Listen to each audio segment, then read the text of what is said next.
We had a fight, and Berlanga came out with a knockout. came with that right hand, the right hand over the top, and it knocked out McCrory. Boom. Heavy right hand though. Heavy right hand. And emotions were running high. The Puerto Ricans were going crazy. All I could hear in the venue was Boricua, Boricua, Boricua. They were going mad. Yes, Edgar Berlanga came out strong and emotions were running high because he wanted to give the knockout after getting slandered and getting criticism for the last 4 or 5 fights. Edgar Berlanga wanted to get the stoppage against the Irish undefeated, you know what I mean, Padraig McCrory. But at the end of the day, Berlanga did shine, and Berlanga came out with a big stoppage. So is Edgar Berlanga, the Boston banger, is he back? Is his power for real?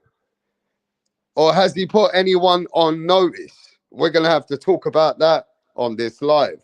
But smash the like button, subscribe to the channel. It's your host, Rapstar Boxing Knowledge, and we're talking about it. And Edgar Berlanga versus McCrory just finished, and Berlanga came out with a knockout in the sixth round stoppage, TKO.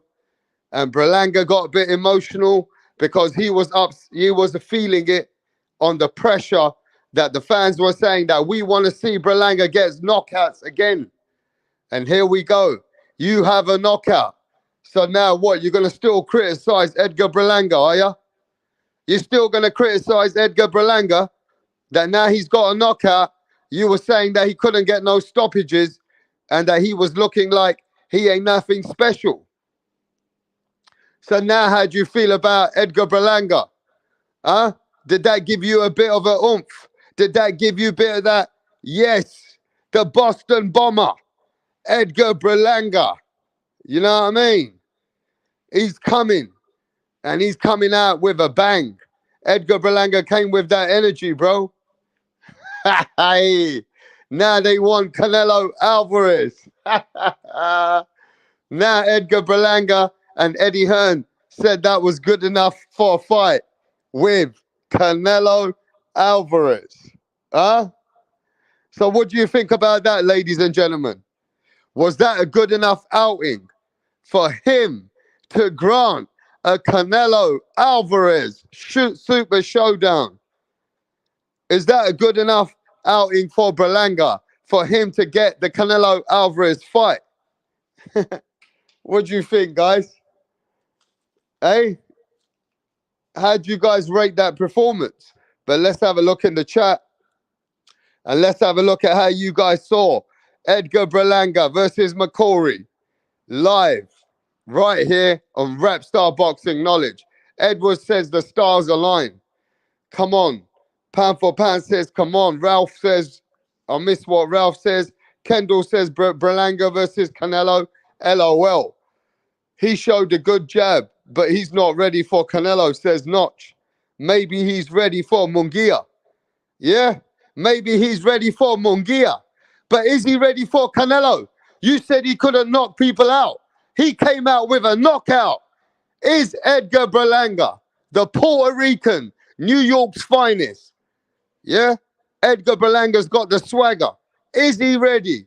Yo, Punch Drunk Boxing. Big up to Punch Drunk. He says Canelo versus Berlanga. Canelo versus Berlanga. Hey. Now, come on, guys. At least Berlanga came with a knockout.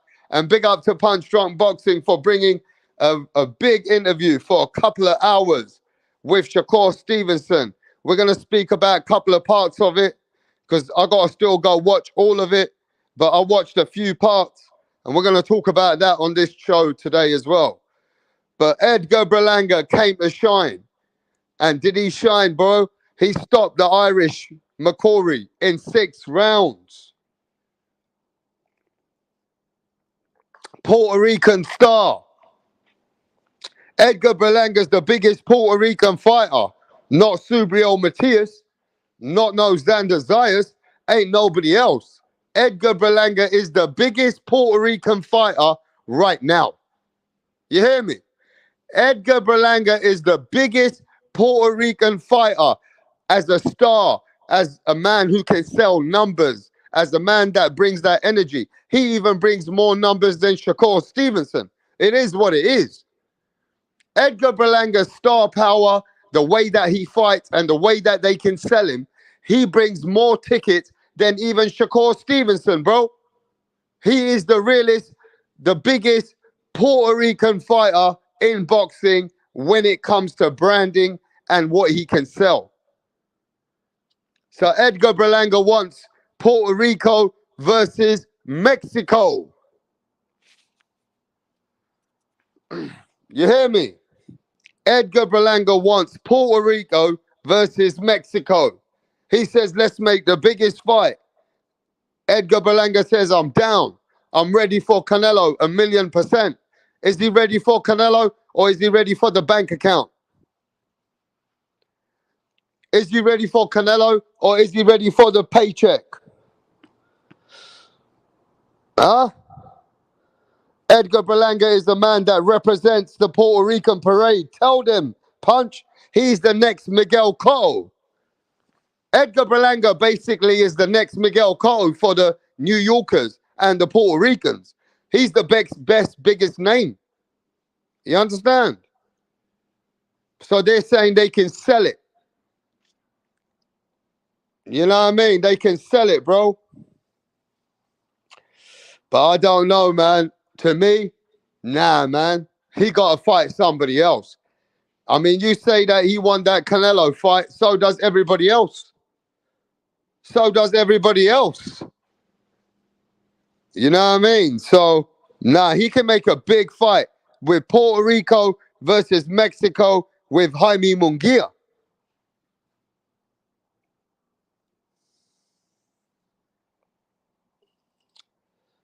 You know what I mean? It should be Puerto Rico versus Mexico versus Jaime Munguia and Edgar Berlanga. You want that smoke? Let's get that smoke. That would be a big fight.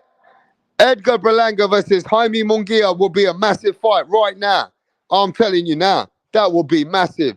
Puerto Rico versus Mexico right there. It's Puerto Rico versus Mexico right there, bro.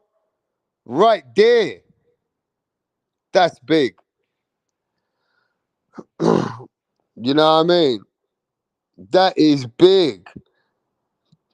Canelo will shut Munguia and Jamal if he can pull himself together. Canelo will fight Munguia and Jamal if he can pull himself together. Mm. Matias throws too many punches for Teofimo.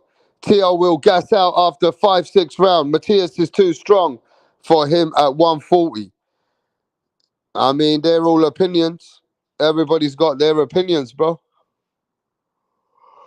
Everybody's got their opinions, you know what I mean? But yeah, bro, Edgar Berlanga came out. Now, what do you guys think about Andy Cruz? I mean, it was a dominant performance. He couldn't get the guy out of it, but the guy was made for him, tailor-made. You know what I mean? That guy didn't bring nothing for Andy Cruz. He was a punching bag. Andy Cruz couldn't get him out of there, though. Andy Cruz should have tried to get him out of there, but he didn't. You know what I mean? What? But you got to give Cruz his flowers. He dominated the fight every single round. He dominated the fucking fight from A to Z. In all the rounds, he won the rounds, bro. So yeah, Cruz. Cruz did what he had to do. He's developing as a professional. You already know he's a great amateur. You already know that he's beat and defeat many, many great names as an amateur and one to be Keyshawn Davis. Andy Cruz has beaten Keyshawn Davis not just 2 times, 3 times, 4 times, if I'm not mistaken. Andy Cruz has beaten Keyshawn Davis every time. So we're going to see how he develops. We're going to see how Andy Cruz develops in the professionals, bro. You know what I mean? But we're going to see. Yeah, man. Today the Puerto Ricans are fucking out. The Puerto Ricans was the fight in Florida, yeah? The Puerto Ricans in Florida came out, mate, for Edgar Berlanga. Boricua. Boricua.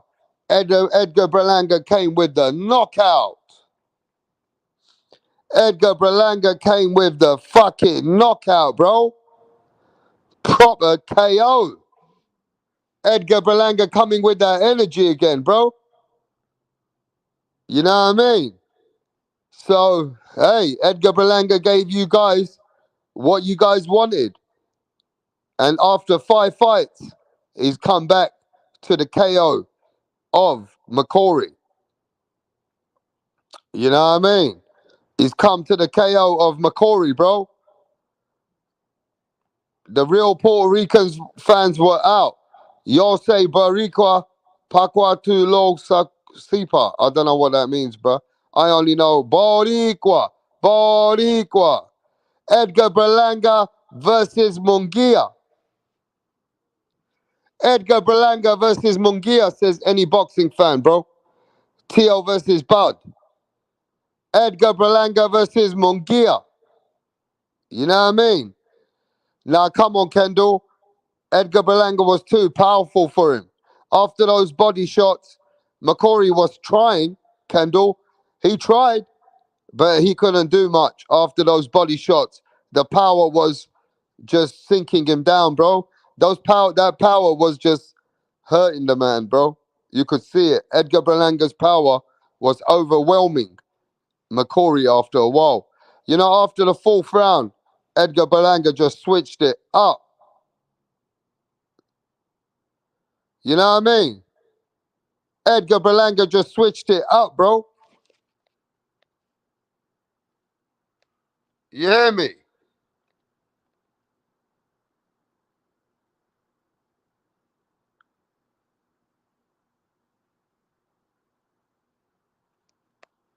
Yo, yo, yo. Give me a sec, guys.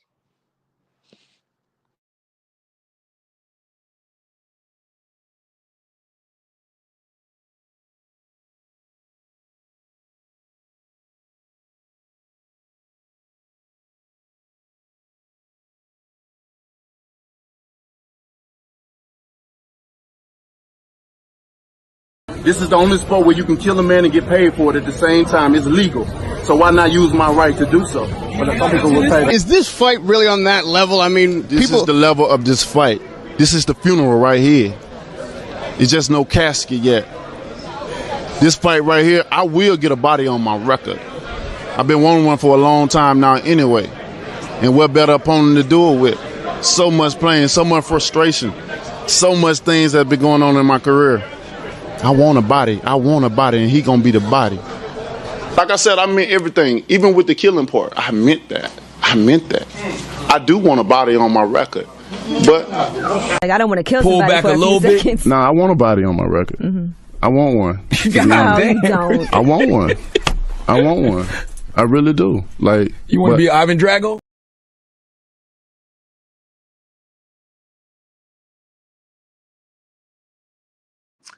All right, let's go back to the chat. Kendall says everyone in that building had money on Berlanga. I mean, it was a good bet. If you had betted on Berlanga for a knockout, you would have won some good money today. You know what I mean? And next time, I'm going to listen to Eddie Hearn. Eddie Hearn said that he's expecting Berlanga to get a stoppage within 6 rounds. So, you know what I mean? Eddie Hearn got it spot on, bro. Eddie Hearn got it spot on. You know what I'm saying? Eddie Hearn got this shit spot on today. He said, I'm expecting Berlanga to stop McCrory to make a statement. You know what I mean? And, yo, it happened. Edgar Berlanga came out strong, came out with a bang. Puerto Ricans came out. Yeah, mate, the Puerto Ricans were out, Chuck. All I kept hearing was Boricua, Boricua, Boricua, Boricua. You know what I mean? Edgar Berlanga was coming out. And he came out with some good ring walk. Yeah, man. Look at the ring walk. Edgar Berlanga came out like he was Canelo Alvarez. Edgar Berlanga came out like he was Canelo Alvarez, bruh. You know what I mean? Berlanga also kind of a dirty fighter. Yeah, he can be. He tried to do the Mike Tyson and bite a man's ear, and he elbowed the guy today. He can be a dirty fighter when he gets frustrated. You know what I mean? Edgar Berlanga gets frustrated, bro. He can be a dirty fighter. That's a fact. You know? But look, bro, Edgar Berlanga came out and it was Berlanga's night. You know what I mean? It was Berlanga's night, bro. And you got to give Berlanga his flowers as he's coming in the game. You know what I mean? He got a knockout, and that's what you guys wanted. You guys are cursing him out, but now he got a knockout, and it was a heavy fucking blow. Yeah? Edgar Berlanga came with a heavy blow. The Puerto Ricans are chuffed. Edgar Berlanga came with that right hand. Boom. Right hand. That right hand was heavy. And if you saw, Edgar Berlanga is actually getting better. He don't rush. He had his guards up. He was working off the jab. Edgar Berlanga has started to become more calculated. He takes his time and then he takes his opportunities. He's not erratic.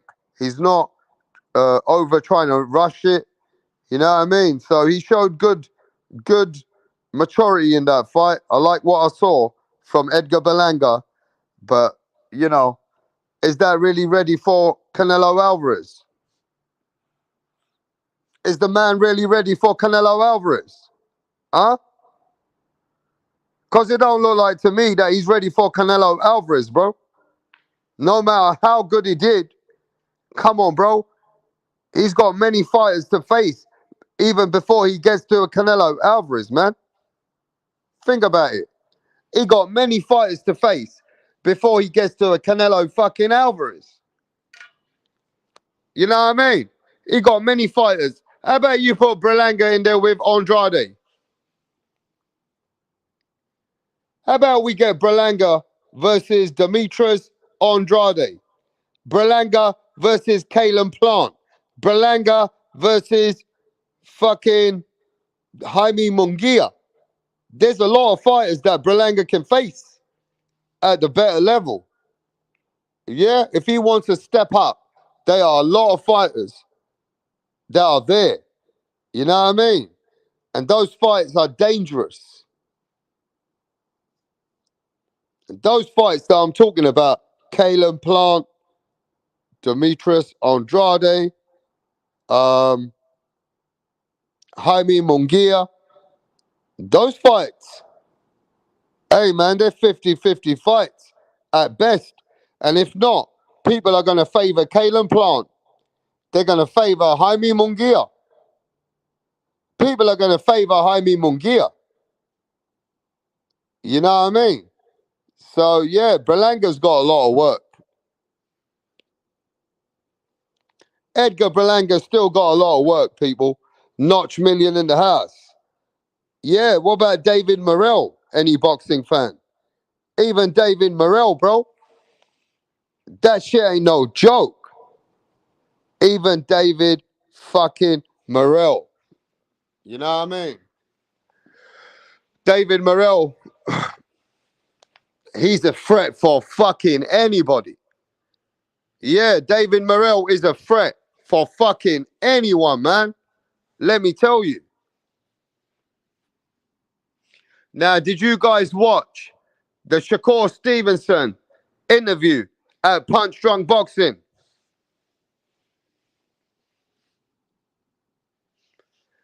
Did you watch the interview with Punch Drunk Boxing with Shakur? It was a major, big interview. Shakur was chilling, talking to Punch.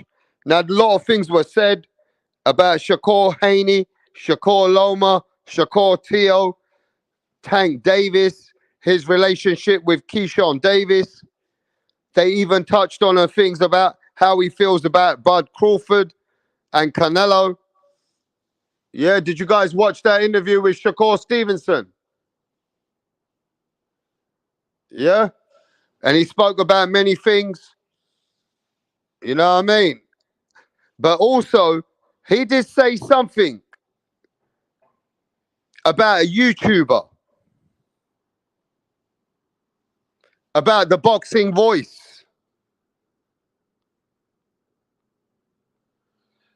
And somebody said to him, apparently, he been going back and forth with Ness from the boxing voice. And Shakur Stevenson basically said he don't want nothing to do with Ness. That Ness is a snitch. That Ness is basically an informer that works for the fucking police. He basically saying that Ness is a snitch. Now, I didn't know too much about this, but he was going in on fucking boxing voice and said, fuck him. That guy is a snitch. And he don't want nothing to do with no snitches. Right? And then he started saying that this channel in America, the boxing voice, right, is a fanboy of Devin Haney. And they're working with Devin Haney. And all he does is favors one fighter. Shakur was saying a punch that this guy Ness is a snitch, and he's basically only speaking about one fighter and dick riding Devin Haney. You know what I mean? So, bro, I don't know, man. Bro, this guy calling the boxing voice a snitch, a real life snitch. And apparently, there is stuff out there on the internet to say that this guy Ness was working with the police and was working with the police over some drugs, got caught for some drugs or something, and then he was working with the police, and that shit was out there on the internet. So Shakur Stevenson was throwing dirt on the boxing voice. You understand? He was throwing dirt at Ness, saying that this guy's a proper snitch. I don't want nothing to do with him, and he's a Devin Haney dick rider. Yeah? Let me play for you what he was saying. Let me find that bit, what he was saying. Give me a sec.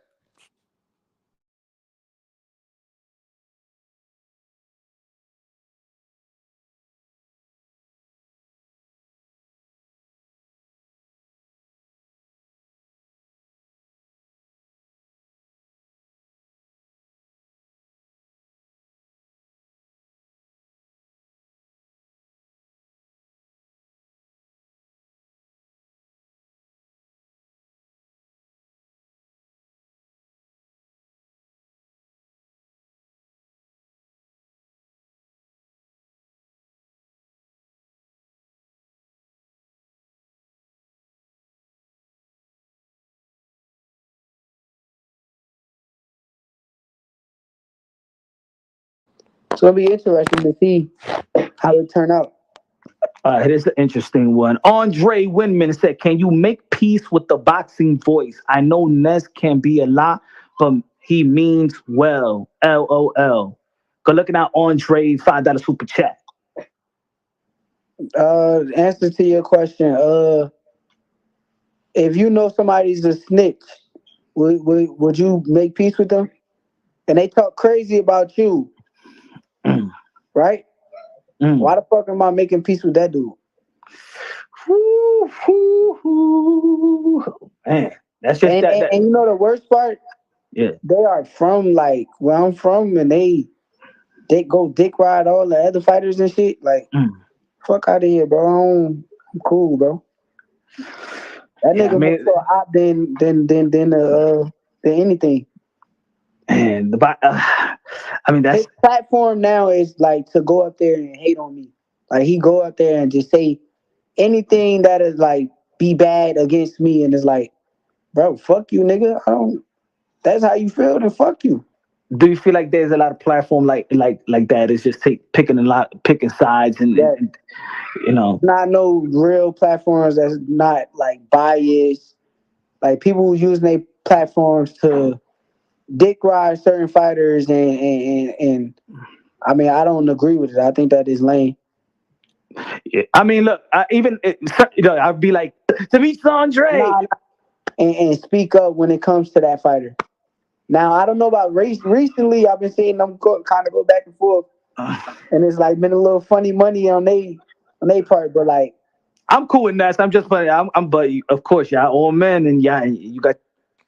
Wow, Shakur Stevenson calls a big reputable channel on the other side of the pond in America, basically dick riding for Devin Haney, saying that he's a fanboy for Devin Haney, and this guy's a snitch, and he's saying the paperwork's out there. Basically, he's a snitch. That how can you work with a snitch?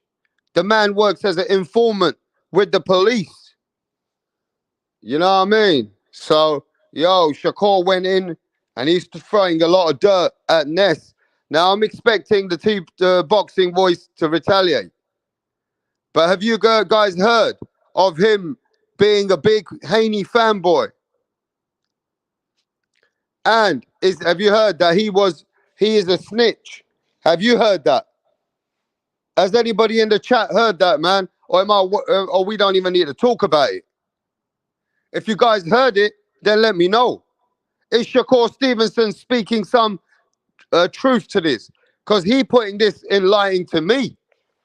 And then when I went and checked on the internet, there is articles. So is Shakur Stevenson throwing dirt, or is this guy a proper snitch? And is he a Devin Haney dick rider on the other side of the pond? Is the boxing voice what Shakur Stevenson saying he is? Big up to everybody in the chat. Eh? Yeah, I've seen the papers. Says pound for pound.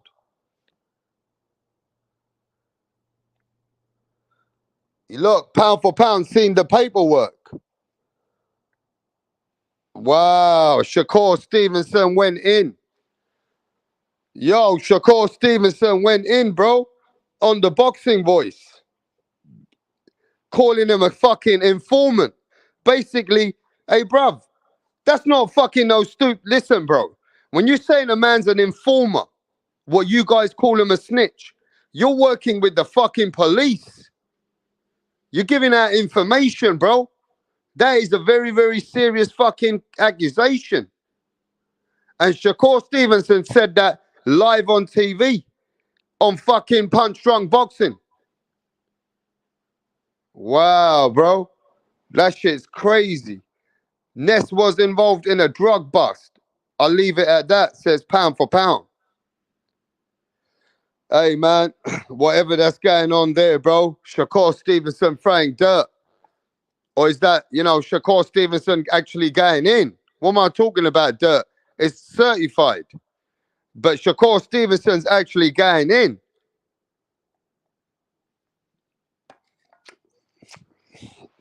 Oh, shut up, you idiot. Let's be honest, bro. Shakur Stevenson is actually going in, saying that a man's a snitch. That shit ain't no joke. Come on, bro. That is serious. And then when you go check them things out, you see certain articles. So maybe Shakur Stevenson really don't like the boxing voice. Maybe Shakur Stevenson really don't like the boxing voice. You know what I mean? He got it against them, bro. It is what it is. But it was a great interview, though. He had a great interview with Punch Drunk Boxing, and he was basically saying a lot about a lot of the fighters, a lot of the people that don't want to fight him. And he knows he needs to give a better performance. He knows that. But, Shakur was just being Shakur. And, yeah, he believes he can beat any one of those. He believes he can beat Tank, Haney, Tio, all of them. You know what I mean? But he kept it cool. You know what I'm saying? Yeah, good boxing talk and news. Yes, man, that was a good interview, bro. That was a good interview. But, yo, I reckon actually at the end of the day, yeah, when a fighter's calling another man a snitch, a fighter, not a troll, the world star, Shakur Stevenson, going in on Ness like that, and basically letting it be known. that he a big fanboy. You know what I mean? He's saying that this guy is basically working for one fighter. And what Shakur's implying is that the boxing voice is really, really biased towards him, you know? And they're more backing and they're more involved in Devin Haney. And their favorite fighter, the boxing voice, is Devin Haney, is what this guy's saying, bro. So it is what it is. You know what I mean? It is what it is. But I believe the boxing voice should reply. That snitch shit is bad, bro. But hey, Shakur, wow. It is what it is. You know what I mean? But let's go back to it's not the boxing voice anymore. It's the Ness changed it to the Haney voice. I mean, yo, but he's a big boxing channel though.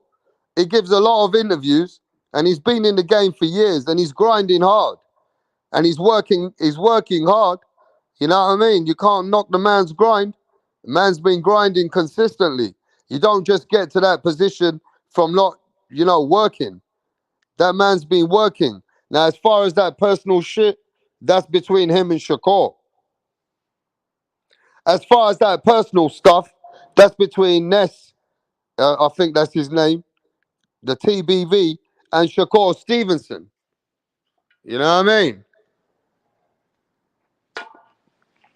Wow. Anyway, man, you need to go catch that interview, bro. Trust me. You gotta go catch that interview. Trust me.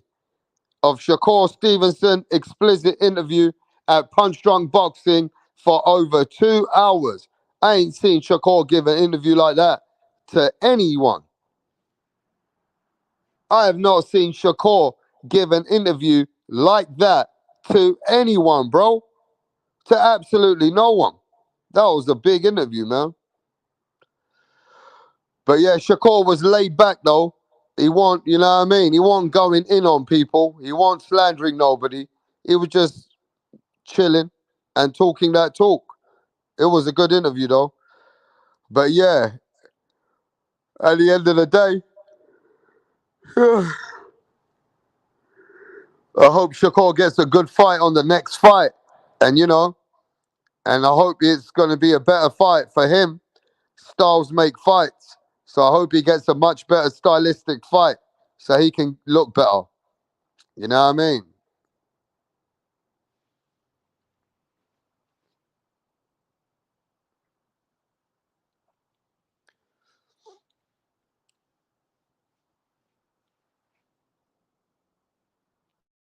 But yo, did Shakur say who he's fighting next? I heard Shakur's fighting fucking Linares. Who is Shakur fighting next? Hey yo, who is Shakur fighting next? Who's his next opponent? I'm hearing they're going to get Linares out of retirement, bro. I'm hearing they're going to get Linares out of retirement, bro. Ain't nobody knows Shakur's next opponent. Yeah, man. Hey, yo, Punch blew it up today. The haters must still be hating, bro. hey, well deserved. Yo, Punch works hard anyway, bro. He goes consistent. You know what I mean? So, about time Punch fucking got recognition off that interview, bro. You know what I mean? Should have been thousands of people even in there. People were hating, though. We know Punch got haters, just like I got haters. It's always when you're doing something or something good, you're going to get haters. But yo, man, that was a big interview. And boy, they went everywhere with it. You know what I mean? They went everywhere with that interview. Even down to fucking talking about TBV and Shakur fucking going in on the boxing voice, bro. Fucking hell. That shit was crazy. I didn't even expect the way he said it. Man, I don't want no peace with him. He a snitch. I said, wow. He a fucking snitch. I said, blood clot. You know what I mean? I said, bomber clot. Richard Comey would be an excellent opponent for the 3 division champion Puerto Rican Shakur Stevenson. Well, we'll see. He better be careful saying free agent too much, because the politics could rob him. Yeah, he even said, though, to Punch Drunk, he said that he explained to Punch why Terence Crawford will be a good fight for Canelo Alvarez, bro. He explained to Punch why Canelo Alvarez will be a good fight for his boy, Bud Crawford. Yeah? And he wants to see that fight with Terence Crawford and Canelo. And he said Canelo shouldn't decline the fight. If Inoue wanted to fight me and he wants to fight, I ain't declining nobody. Shakur wants that fight, bro, with Crawford versus Canelo. Yeah, he let it be known. He did let it be known. You know what I mean?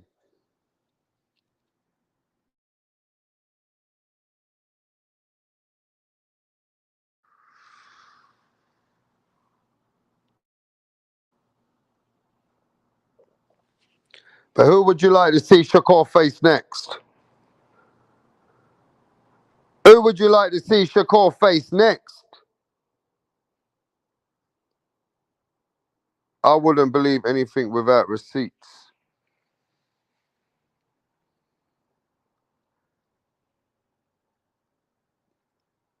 Who would you want to see Shakur face next? Huh?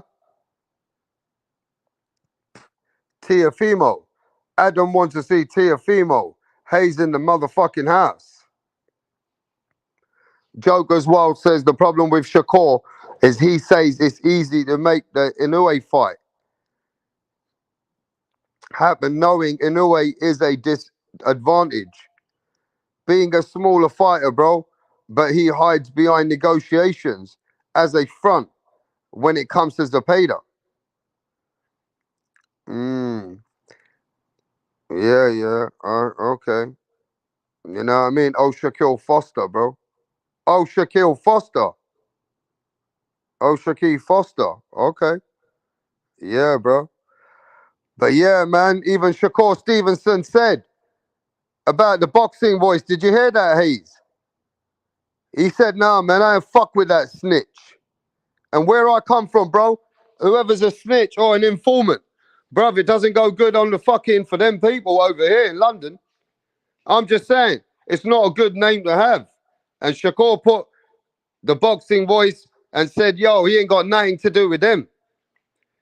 And Ness is a fucking fanboy and a dick rider of Devin Haney. That's how he spoke about the boxing voice, bro. That shit was crazy. You know what I mean?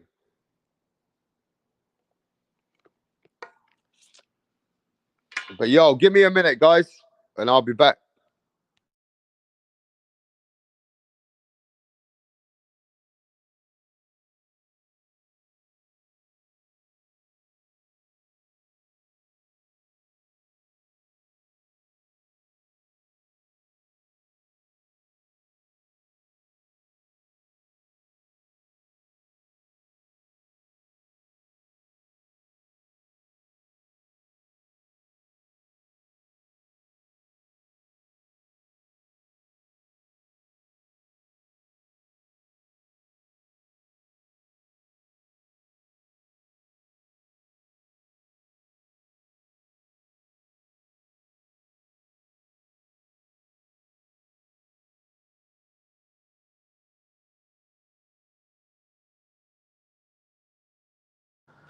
Yo, we're back. I want to see him fight the winner of Tank fight. I want to see him fight Navarrete. If he beats him, that's saying something. But Navarrete's management said that Shakur's boring. We're not, we don't want to fight a boring fighter. Is that them ducking? Are they ducking Shakur? When they say that Shakur's boring and that manager said, oh man, we don't want to talk about Shakur right now. Navarrete is an exciting fighter. Shakur is a boring fighter. You know what I mean? Is that ducking Shakur now? Is that the new way of ducking Shakur? Calling him boring?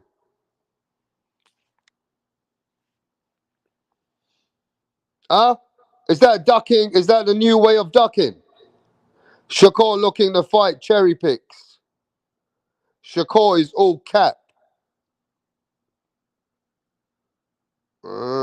Tank has the worst resume in boxing history. Tank has the worst resume. Hey, yo, what's going on with Tank's fight anyway? Is this fight 100% confirmed or what?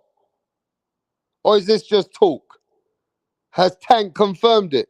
Has Errol Spence confirmed it? Has Frank Martin confirmed it? Leonard Ellaby? Is this fight confirmed with Tank Davis versus Frank Martin? Is this a done deal or what?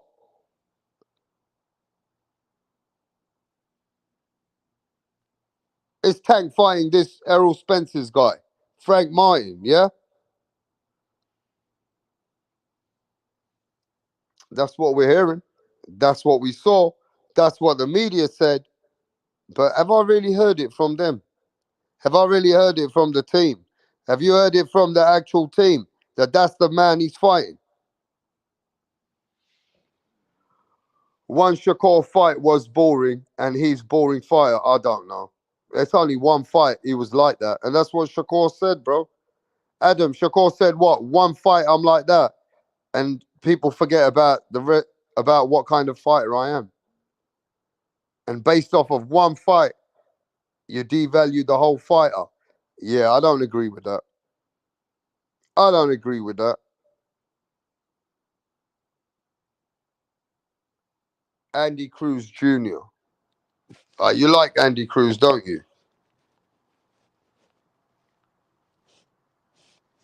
Yeah, you like Andy Cruz, yeah? Andy Cruz did good. Andy Cruz won all 12 rounds, bro. You know what I mean? Andy Cruz did good. Yeah, he did. Um, it's too early to put him in there with Shakur, though, isn't it? That will be a good fight. Andy Cruz versus Shakur. That will be a good fight. Andy Cruz versus Shakur Stevenson, bro. How about that? That wouldn't be a bad fight. I wouldn't mind seeing that. But I think they're going to have to build him. They're not going to let him fight right now, bro. Andy Cruz has got to be built by DAZN, and he's about 5-7 fights away, or 4 fights. If you want to speed track it, he might be 3-4 fights away from a big fight. You know what I mean? But the real fight for him is in the professionals, is Andy Cruz versus Keyshawn Davis. The realest fight for him is Andy Cruz versus Keyshawn Davis. That will be the best fight for Andy Cruz at the end, in the nearest future. Do you know what I mean? In the nearest future, you would expect him versus Keyshawn Davis in the professionals, because he's already beaten him in the amateurs multiple times. You know what I mean? But yo, man, you guys, it ain't really popping today.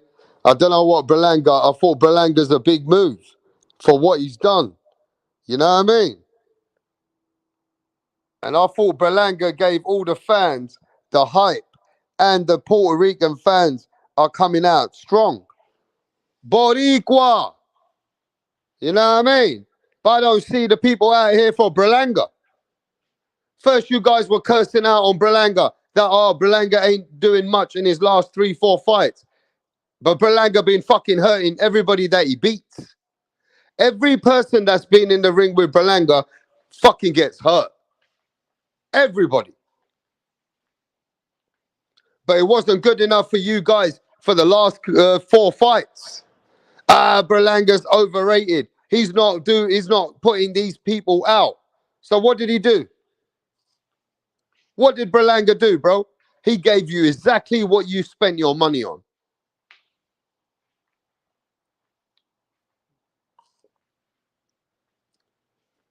Berlanga just gave you what you want to spend your money on. So now where's the Berlanga fucking hype? Berlanga just knocked out an unbeaten fighter, bro. He knocked out an Irish fucking fighter, unbeaten. Knocked him the fuck out. That's what you wanted. Yeah? And Berlanga showed you maturity, defense. Yeah? Berlanga showed you defense.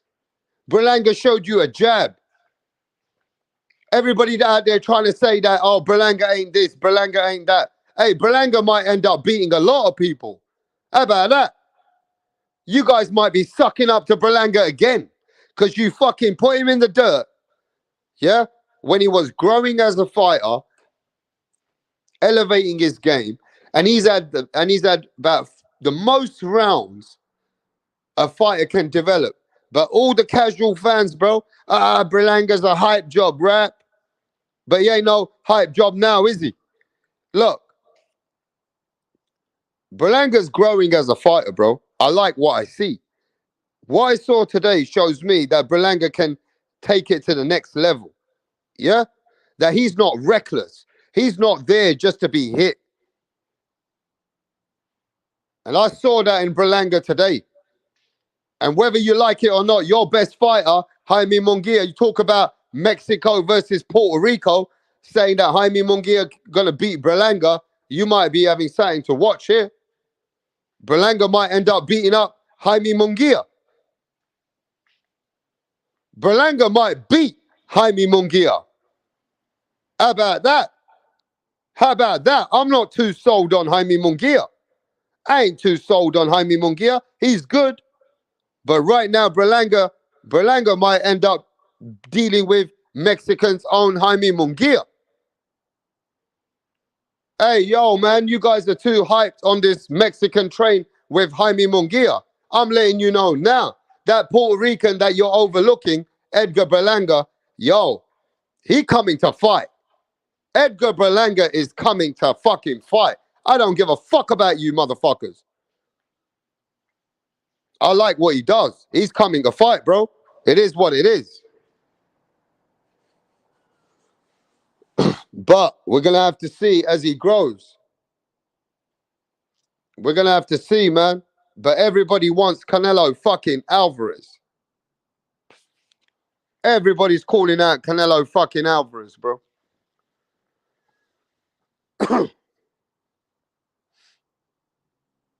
But yo, man, we're going to have to see, bro. A lot of people don't like Berlanga, you know. He's a good fighter, you know. You guys are fucking haters. Berlanga's a good fighter, man. He is. You guys are just haters, man. A lot of haters on Berlanga. Just ready to downplay the fighter, man. You know what I mean? He's not bad, man. He's a good fighter. He's growing. He's growing. He's growing in the division. And he's a good attraction. He's a good attraction, mate. Berlanga brings the smoke. Yeah? But give me a sec. If anybody wants to speak about it, hit the link. Otherwise, we might even shut this one down early, bro. I've got a lot of things going on, you know what I mean? The support is too minimal. You know what I'm saying? But that's all good. It is what it is.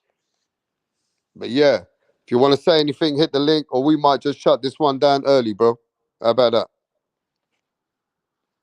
Give me a sec.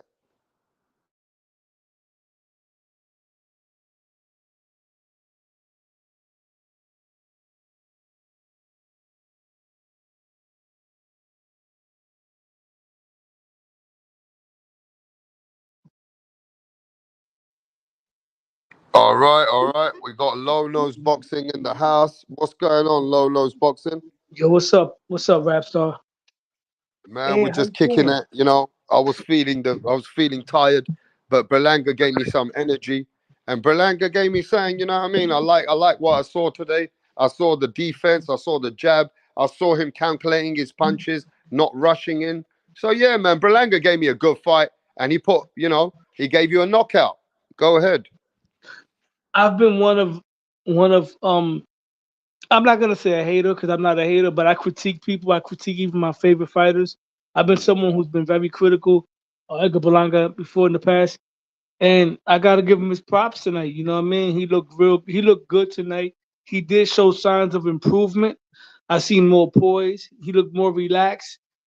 His defense got better. I like how he wasn't smothering himself on the inside when the guy was getting in close. Berlanga would bend his knees, and he was getting good leverage with the body shots. I would like to see him use the jab more because he could use like a Miguel Cotto type of style. Use that jab, get inside, go to the body, use head movement. I was impressed with Berlanga. I still feel like he still has to be, they can't just rush him in there with the top dogs, but this was definitely a good performance for Berlanga. For me, this was his best performance, and maybe being in Florida is a blessing for him. It takes him away from the distractions of being in New York and stuff like that. So I like what I saw tonight. Shout outs to Edgar Berlanga. So you saw growth tonight. You I saw saw a improvement. fighter that's developing. I Took saw his time. improvement. I saw improvement. Yes, I did. The defense looked pretty. The guy wasn't a high level guy that he fought, but the guy had a good record. He showed good head movement. Belanga's defense got better. He measured the distance better. He went to the body pretty good. I like what I saw tonight. I'm not gonna say it was a level performance, but this was his best performance, and I've seen some improvement. And I would like to continue to see more improvement because Puerto Rico needs some great fighters. And speaking of Puerto Rico, we had a young Puerto Rican fighter earlier on the card that looked real good. The guy that beat Andy Dominguez. And then there was another Puerto Rican fighter from last week's card that looked good as well. So Berlanga looked good, bro. He did. I like what I saw. But I want to touch up on not Ness Punch's interview with Shakur Stevenson. Yeah, go ahead.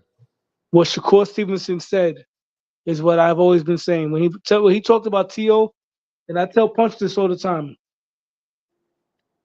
He said T.O. is delusional in a sense where he feels like he doesn't have to make any changes, like he did everything right, right? Touching up on cutting the ring off, because Shakur didn't say specifically what it was, but he said T.O. wasn't critical of his own performance the way I was with mine, and that's what's gonna hurt him. And I feel that he made a good point. Because when Shakur had that performance, even with Nakatilia, he addressed it and he made some improvements. And Teofimo, not that he didn't have a good performance, because Tio did improve his defense, but Tio, he has to acknowledge that it's time to work on cutting the ring off because now a lot of fighters are gonna feel like they have a blueprint to beat you with movement. And if Tio works on that, because he did work on other things, he'll be even more unstoppable. Yeah. My thing is this though. I want to go back to Edgar Berlanga, right? You heard Yeah. Edgar Berlanga when after the fight, Eddie Hearn pushing Edgar Berlanga to be the material and the product, should we say, for Canelo Alvarez. Now, he was pushing the Puerto Rico versus Mexico, and most of those Puerto Ricans were going crazy. But do you feel that that's too early and let's not get carried away with the hype? Go ahead. I don't believe Edgar Berlanga beats Canelo Alvarez. I don't No matter believe. what right now. I don't think Edgar Berlanga beats Jaime Munguia. Go ahead. I don't think he beats David Morrell. I don't think he beats Benavidez. But now I will say that I think he beats Gabe Rosado. Because at one point I was picking Gabe Rosado over Berlanga. But he's getting old. Berlanga's shown that he has gotten better. But like I said, they still got to move him gradually. You don't move everybody fast. Some guys got to be brought up slowly. Doesn't mean that they're not going to be good. You just got to match him right. He's not Andy Cruz. He's not Loma. He's not Teal. He's not Keyshawn. Those are guys that were fast tracked. Even Xander Zayas is being brought up slow. And Xander Zayas, to me, has more tools and more skills than Berlanga. So Berlanga's in a division where you got some killers up there. I would like to see Berlanga against somebody like maybe one of the Durrell brothers if they can drag him out of retirement. Um, give him a Shane Mosley Jr., Gabe Rosado, but um, maybe you can give him John Ryder. But not he's not ready for those guys that I mentioned, the top guys. What Or maybe about Kalen Charlo. Plant? No, no, no, not right now. Not even Kalen Plant right now. I would like Charlo. What about Demetrius Andrade? No, Not even him right now. Demetrius Andrade is a hell of a fighter, bro. I Come on, know. he got So, beat by. so you still believe that he is levels below the levels to go against Canelo, but even the other guys, which are on the B scale now, they're not on the top A scale. We're talking about Plant, Andrade. You still feel that's too early? Him and Charlo might be too early. Mm. Oh, you know what I would like for him? I'll tell you what I would like. I would like to see him and Jose Benavidez, being that Jose Benavidez shown that he likes to jump up in weight classes. Put Yeah, him but in with Jose. that's not the work he needs, bro. He can't develop to where he needs to be if he fights a guy like that right now. He needs to develop into a better situation. So you got to throw him in with fighters which are just going to get you to the next level, my friend. You're going Okay, to you can have to put him put him in there at some point, one right? of the Durrell. Yeah, but you got to show that you're ready. I mean, like I said, uh, he's not a bad fighter. He's a good fighter. He does. I've always heard stories about him boxing in the amateurs, how good of a boxer he was, and he's shown some of that tonight. But I would like to see him brought up maybe against one of the Durrell brothers. Mm. You're going too back, man. You're not helping developing Edgar Berlanga right now. And let me What, just stop right there. We got a super chat from Hayes in the house. Hayes with the super chat, and he says, "Salute to the channel and smash the like button. Smash the like button, and to all the new people coming in, respect for coming in to Rap Star Boxing. We're cooking it up. Edgar Berlanga comes with a 6 round stoppage. He knocks out McCory, and we're going to speak about Edgar Berlanga from here going forward. What should Edgar Berlanga do next? We have to see Edgar Berlanga's development. He's not going back. We don't want to send him with fighters like Jose Benavidez and the Durrell brothers. Those guys, maybe Anthony Durrell can help because Anthony Durrell is a tricky fighter. And, it takes some rounds to break him down. I might not Yo, totally yo, how eliminate you doing, Anthony Rob? Durrell, but Hey, Rob, I how want you to doing, ask. brother? I want to ask the other brother. You heard what this brother's saying. We need opponents Okay, to develop okay, Edgar okay, Berlanga to bring him forward. So let's okay. ask Just, this yes, sir, brother yes, East sir. Philly. We need to develop. Right now, this guy's mentioning guys that are journeymen, right? Guys that got lost Exactly, on the resume, exactly, right? bro. But the guy, there's a guy that's a champion that is 9-0. The guy that's a WBA champion, Morel, and Morel is not in the same class. People think Berlanga is not that good. Berlanga is better than Morel, bro. no Morel's a way, champion. no Yo, he way. will starch Morel, bro. He will starch Morel, bro. He will Yo, starch bro, real Morel. quick, I recognize your voice, bro. What's you call in the boxing voice all the time? I hear you. What's your name? Yeah, yeah. My name is Suleiman. Suleiman. Yo, just shout out Yeah, to you, man. Suleiman the scholar. Bro. Yo, Yo, so check this Suleiman, out, you one right? of my Yo, you, you yo, one so of my check this favorite out, right? callers, bro. Well, I appreciate that, my brother. But you sound very good too. I appreciate you. We're putting out some good content. Mr. Rapstar's channel. Thank you for having the time. Um, at the present time, my opinion, I think Mr. Berlanga, okay, the chosen one, is a better class fighter, better attractive fighter, and in the ring, and is fighting better quality opposition than Morel. Morel will be completely outclassed by Berlanga. Not only did Berlanga defeat an undefeated ex-IBO champion who boiled down from 175, that's a big man, okay? Berlanga was able to deal with the bigness of this guy, break him down, had that guy puzzled in the first 2 or 3 rounds. He got even hit. He showed that he could take a hit. He even got cut on the 6th round, and then he persevered and knocked the dude out and put him away in the same round that the guy cut him and hurt him. So he was looking at the for openings. He was very cautious. I like that. He didn't spend a lot of stamina. He's showing he's moving to the next level. Remember who his promoter is? Eddie Hearn. Eddie Hearn produces multiple class world champions with Anthony Joshua. So he's finding that blueprint. At the present time, we got a young man that's a small, undisputed champion at 168. I think that man can't deal with the gigantic size difference between him and Berlanga. Berlanga is fresh, new, no injuries, very hungry to become a world undisputed champion. I think Mr. Berlanga will concuss um Alvarez. I think Alvarez will probably vacate the WBO. I think Mr. Berlanga will petition that sanctioning body and become fight for that belt. I think the guy that he should fight would be Pacheco because they're both from the same promoter. Him and Pacheco will be an excellent fight, high quality fighters. I'm not talking about dudes with loss on the resume. I'm not talking about dudes that lost. I'm talking about a dude that could fight a high quality fight with Pacheco, who's also undefeated, also hungry for becoming a world champ, and then they could unify. Because I think, in my opinion, Mr. Canelo is gonna vacate. He's gonna fight John Beck at 160. The caveat that John Beck has is those two belts. He knows those guys are big. He knows those guys could defeat him. He doesn't want to fight guys. He fought John Ryder, a fighter that had no punch, for a life and death fight with him. And look what Monguilla did to that guy. So imagine, and Monguilla is not that good, people. Monguilla was champion at 154 and hasn't been a champion ever since. So how is he going to deal with a guy that's a North American Boxing Organization champion, a guy that just knocked out the ex-IBO champ, a guy that's been matched very hard by Eddie Hearn? He put him in there with Jason Quigley last time, dropped Jason Quigley 4 times. This is a guy that knocked out 16 opponents in the first round. So this is a guy that's the future of the 168-pound division. Yes, the 168-pound division is very popular. You know, does anybody know why?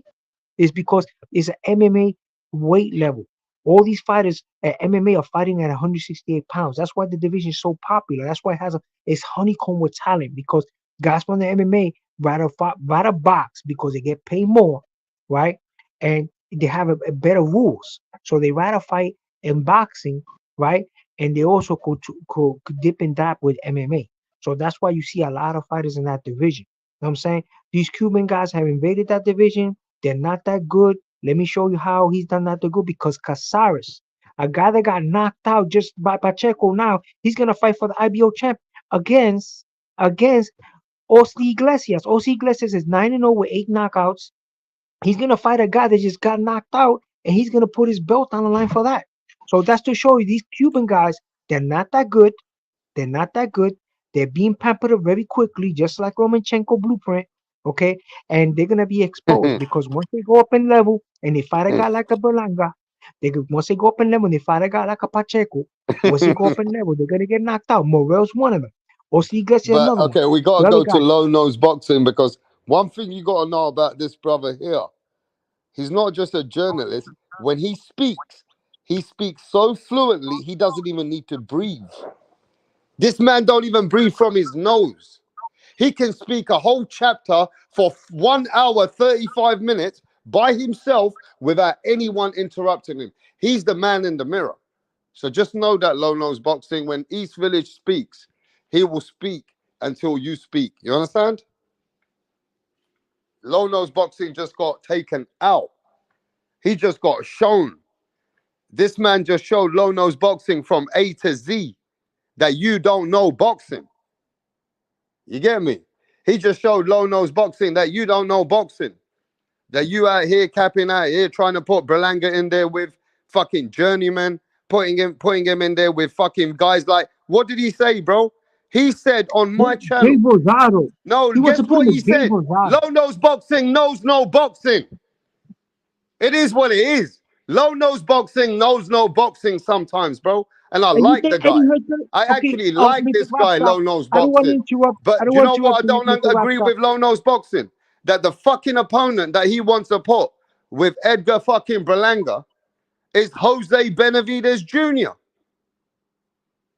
A Now guy you that can take lost. the floor from that.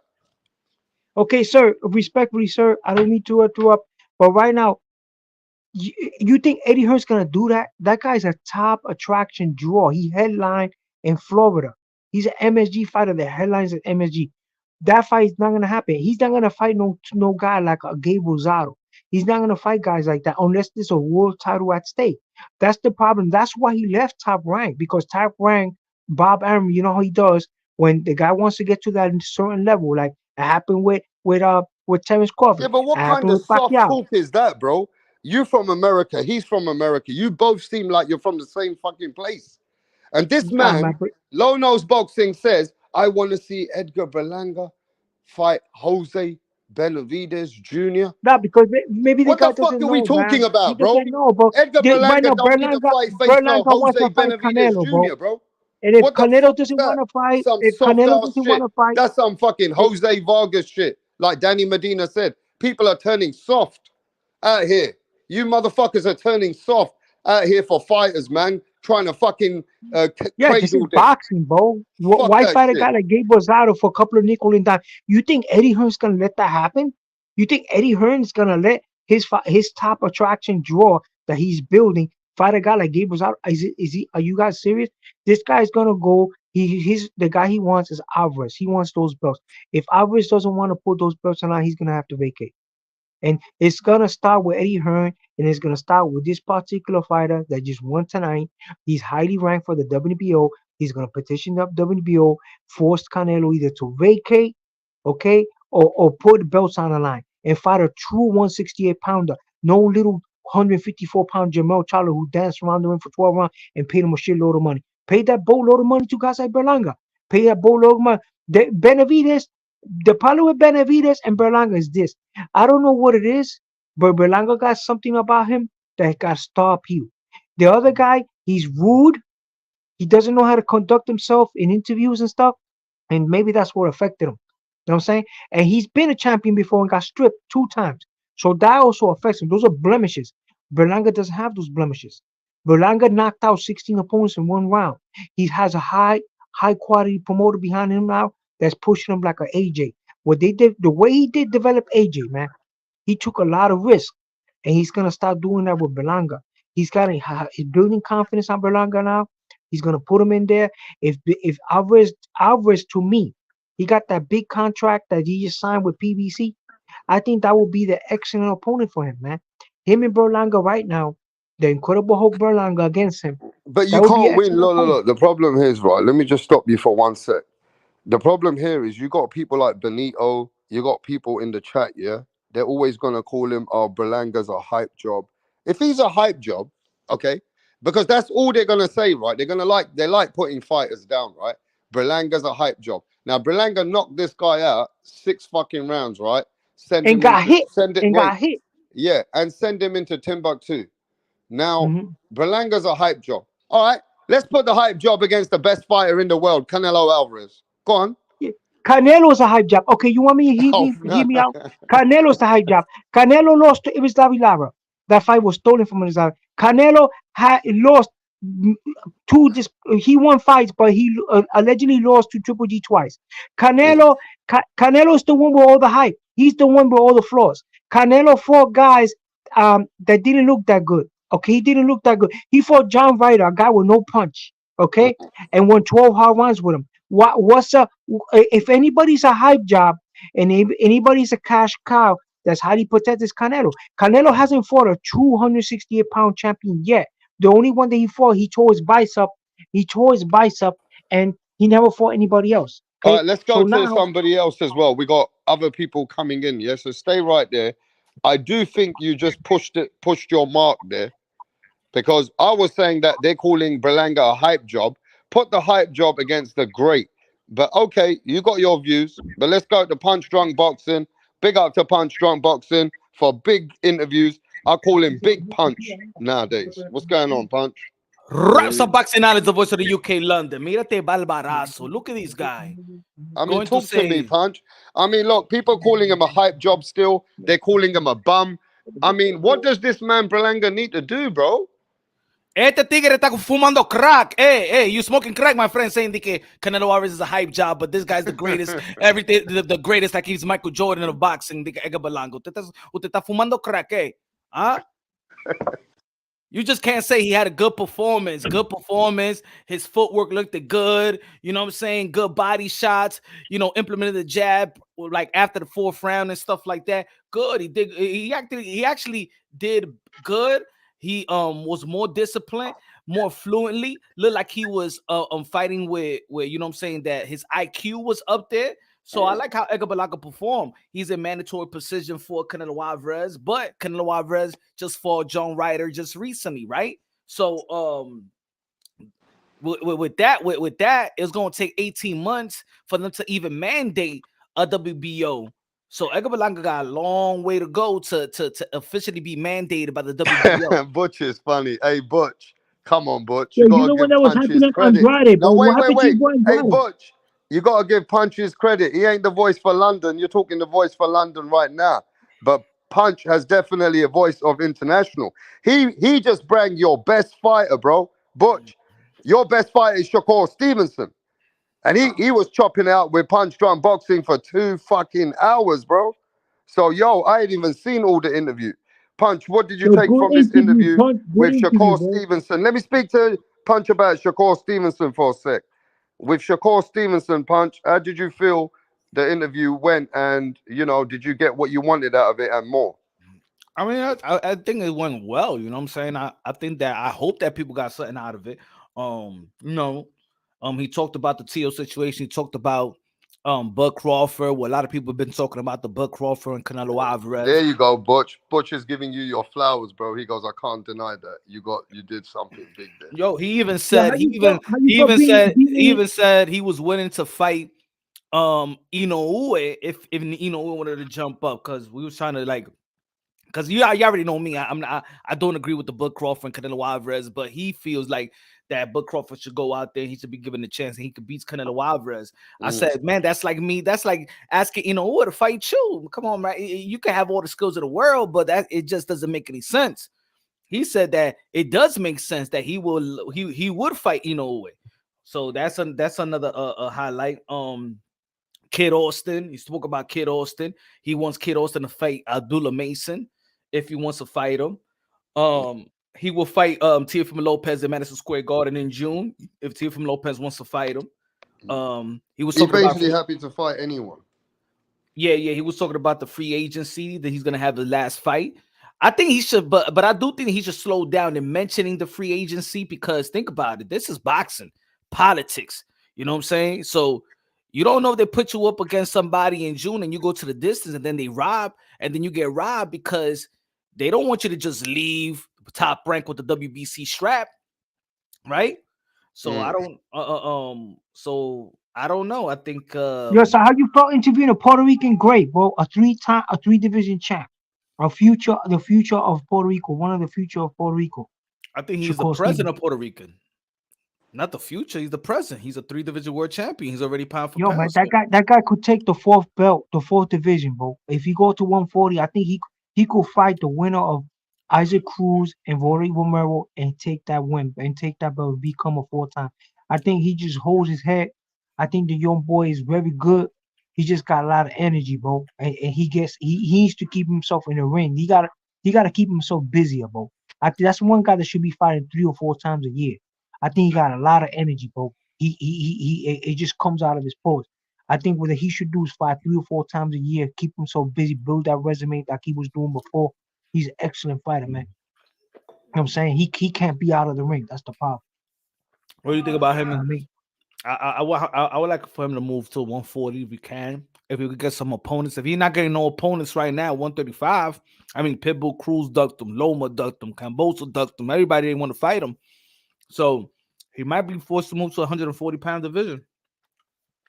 Yeah, if you go to 140, bro, he's gonna be fighting the WNBA guys. They'll fight him because of his creds. You know what I'm saying? And that guy will do an excellent fight. I think that fight will be exciting. Him against Isaac Cruz. Oh my goodness, that fight is gonna be like, he's gonna be a top. He could fill the stadium too, bro. That little Puerto Rican dude could fill up stadium, bro. The thing I with want him is he gotta keep himself busy, man. Yo, He I gotta keep won't be. himself busy. I wouldn't be shocked if Eddie Hearn signed Shakur Stevenson. That would be massive right there. If he gets his hands on Shakur Stevenson, and then he will have Devin Haney. Well, Devin Haney not really, because But I think that Haney's gonna keep on doing business with Eddie Hearns after this fight with Ryan Garcia. But they got Richardson Hitches out there in the 140. You got Regis Prograis. I think Shakur Stevenson should tamper with the 140-pound division. But do you think that people feel that Shakur Stevenson speaks like he's from the street? And he's, and some people were saying, come on, man, you're not from the street. I mean, at the end of the day, Shakur just has his way of speaking. He also threw one of your guys that I know across the pond, Ness, in the dirt of dirts. He said, I don't want to deal with this. I want no peace with this snitch. He's a snitch and he's a fanboy and he's basically fanning for, one fighter. I don't want to deal with people like that. Now, I could give you an opinion. Can I give you my opinion about that, boss? Can I say something? Yeah, tell me. Right now, that guy has a very popular show, bro. Okay, he puts a lot of content out. So the thing is that the young boy, bro, he, like I said before, he has a lot of energy, bro. And he's been, he went to see Haney, bro, and Haney beat Kambosos, right? I mean, when he beat Lomachenko. So, like now you see Nesta, like he's associated with that champion and his pops. He's a guest at his show a lot. So the kid is jealous, bro. It's just natural, bro. Because there's a natural animosity. That fight, I think right now he's a little too small right now. But one time they were saying he was too big. So now I think he could build himself up. Is the kid jealous? Which kid is jealous? That fight's gonna take place, bro. It's just natural, bro. It's a natural rivalry, bro. I'm not mean like jealousy, like a rivalry between him and Haney, bro. That fight's gonna take place. It's gonna take maybe a 140 or 147, but that fight for sure is guaranteed. These two guys, they're gonna have to go in the ring and settle that dispute, bro. Because you could see like the kids calling out Haney for a longest, bro. Him and Haney that fight's gonna happen. That's why he gets tight because they treating Haney. I give him his kudos and I give his father a lot of respect, but like it's a natural thing. Like they're in the same division, bro. We're in the same division, bro. You're getting all the kudos, and I'm over here. I'm a 3-time champ. So and he want to make the fight, and then they offer him a little poultry purse.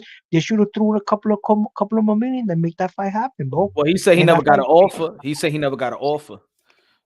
Well, but what I'm telling you, what the media was saying. So maybe the guy didn't get an offer, but make that fight happen, bro. Because if this guy right now goes up in 140 and beats the winner of Isaac Cruz, Rolly Romero, and starts talking, just opening his mouth and start calling him out, he's gonna have to make that fight. His father's calling for opponents for his son. So if he wins that belt, he beats the winner of that fight. He starts calling. And he's a 4-time champion, 4-division champion. He's gonna start calling his son. That fight's gonna take place, but it's gonna be fireworks. Because I think in a matter of time, that fight is gonna take place. It's gonna take place because it's just a rivalry, bro. Those two dudes are rivals, bro. Like you could see, like the boy, the kid gets hot blooded, bro. He's Puerto Rican, bro. I'll be the same way. It's like everybody's talking about Haney this, Haney's that nice. So let's knuckle up. Let's see who is the real nice. It's a competition thing, you know what I'm saying? Maybe he feel like that. Maybe he feel like that because both the boxing voice. He's from Jersey, and Shakur's from Jersey, and I think people I think people identify that shift that when the Haneys was going out there and the Bill Haneys is going out there, they seen the. It's not only Shakur Stevenson. A lot of people seen the favoritism and stuff like that. But hey, and that fight will mesh nicely because but that Shakur don't. Shakur's movement. Wait, bro. When Shakur put that out, the way he spoke, he just he feels a certain way from the way that Ness has been speaking about him on the Boxing Voice. So it just shows you that these fighters are watching and. He don't like the way that Boxing Voice has been obviously portraying him. So he went all in on him. I mean, do you expect, this is, not even an accusation. When I go and check it out, the shit's out there. So he's enlightening to other people that this man is a snitch or he feels well, we're not going to talk about that. I don't know. I'm not going to touch that aspect. He feels a certain way, bro.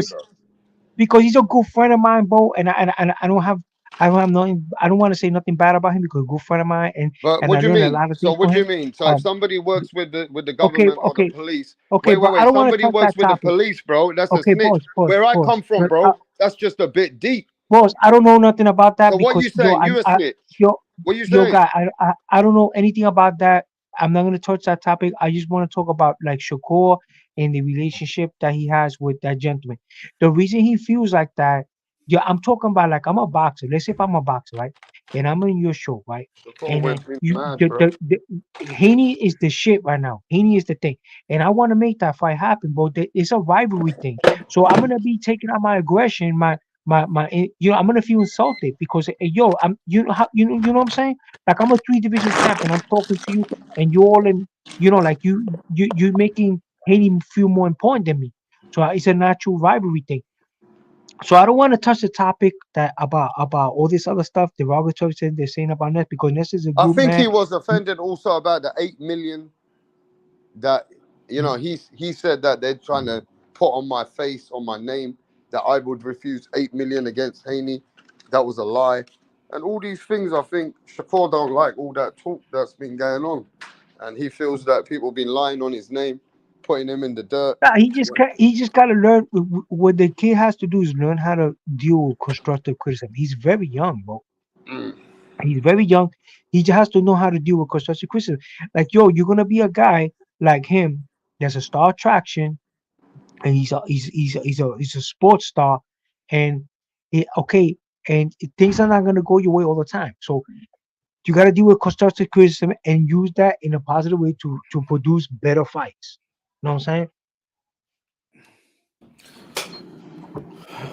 To What is the produce better fights. what is the construction criticism on Shakur Stevenson then? Okay, because that last fight that he had with that guy that he was boxing and movement, but the people have to understand that his style is like a Camacho style. He's like his style deals with a lot of movement. So like me, when I see Shakur fight, I like the way he fights. I like that because I like movement. When I used to box, I like movement myself. So I like the style he fight. He's about movement. But these cats out here, they into like they want to rock him and sock him. Haney, Haney's the type of dude. He could fight like that, but now Haney has a lot of pivots. Haney has a lot of defensive style. He knows a lot of pivots. I know, but you're going you long winded. What's the constructive criticism towards Shakur Stevenson? That's what. Okay, the constructive criticism when that they were saying that he was running against the last opponent and that like I wouldn't do that. He was running away from the guy. That's not. But this is what I'm hearing from people, and I'm like, yo, dude, the guy's fighting a guy that could Also, punch, that could wait, crack. There's constructive criticism. Sorry, I got something in my mouth. Where Tiafimo says that Shakur's a fighter who fights to be. He's scared. He's a scared fighter. He's all about defense and as much as he can do, less attack. But he's not a fighter that's willing to take any chances in any way. So that kind of fighter gets played out when you see good Yeah. fighters who So want so to how fight. you expect Shakur to act when people say shit like that of That's three what I'm division asking champ? you. A That's what guy I'm that people asking Punch.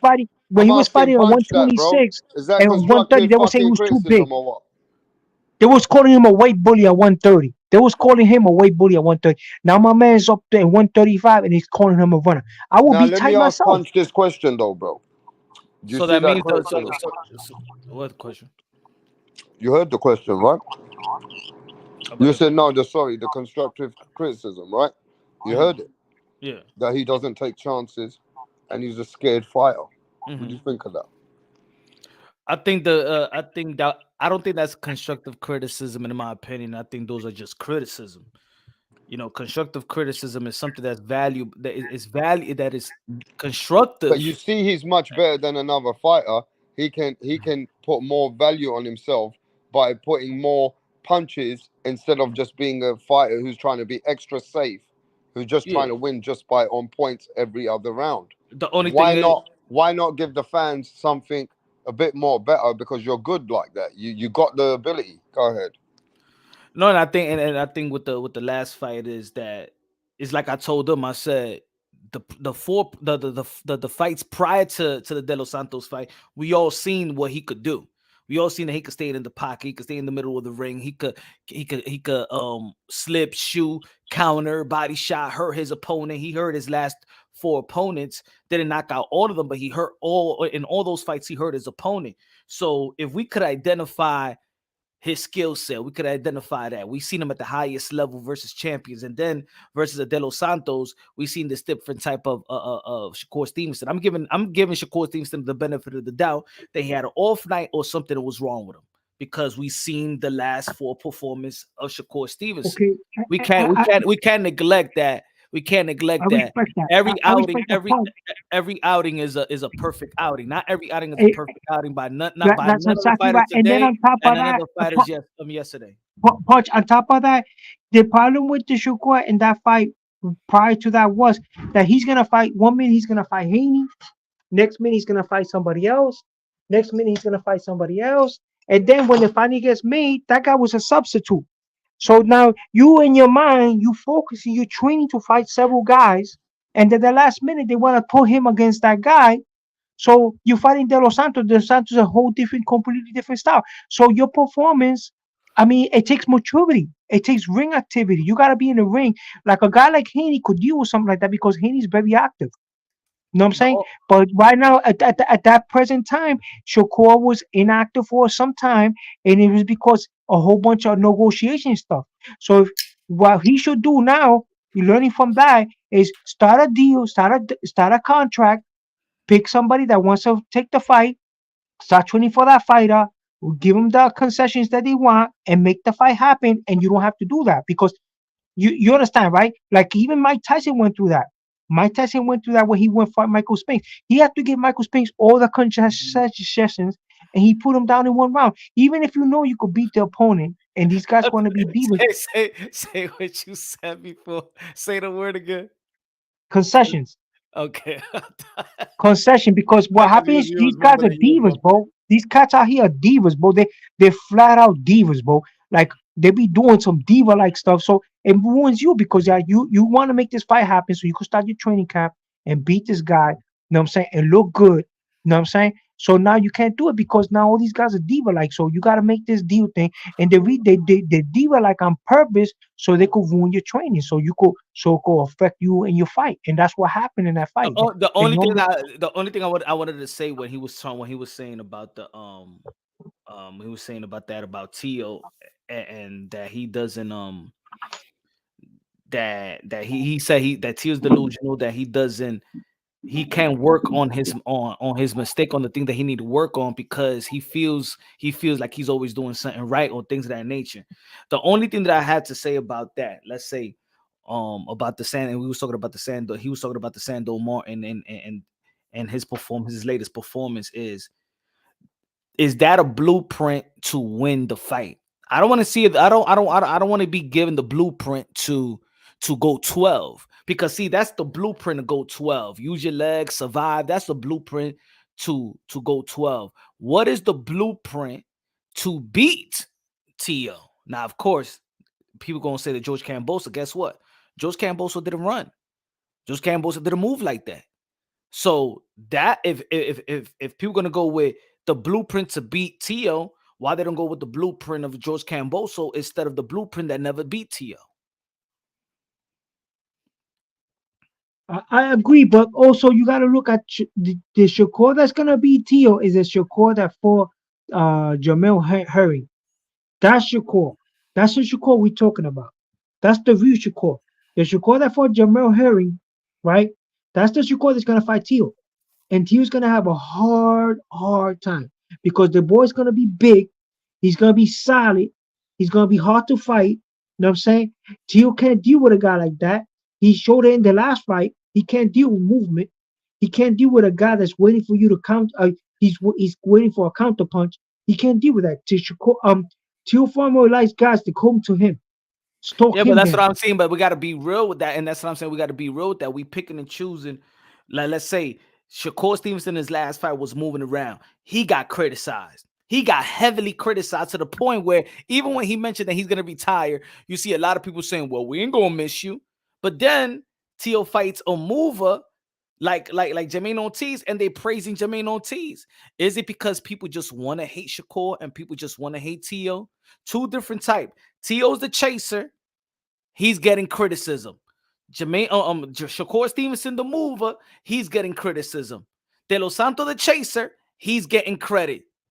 Jermaine Ortiz, the mover, he's getting credit. What is it, guys?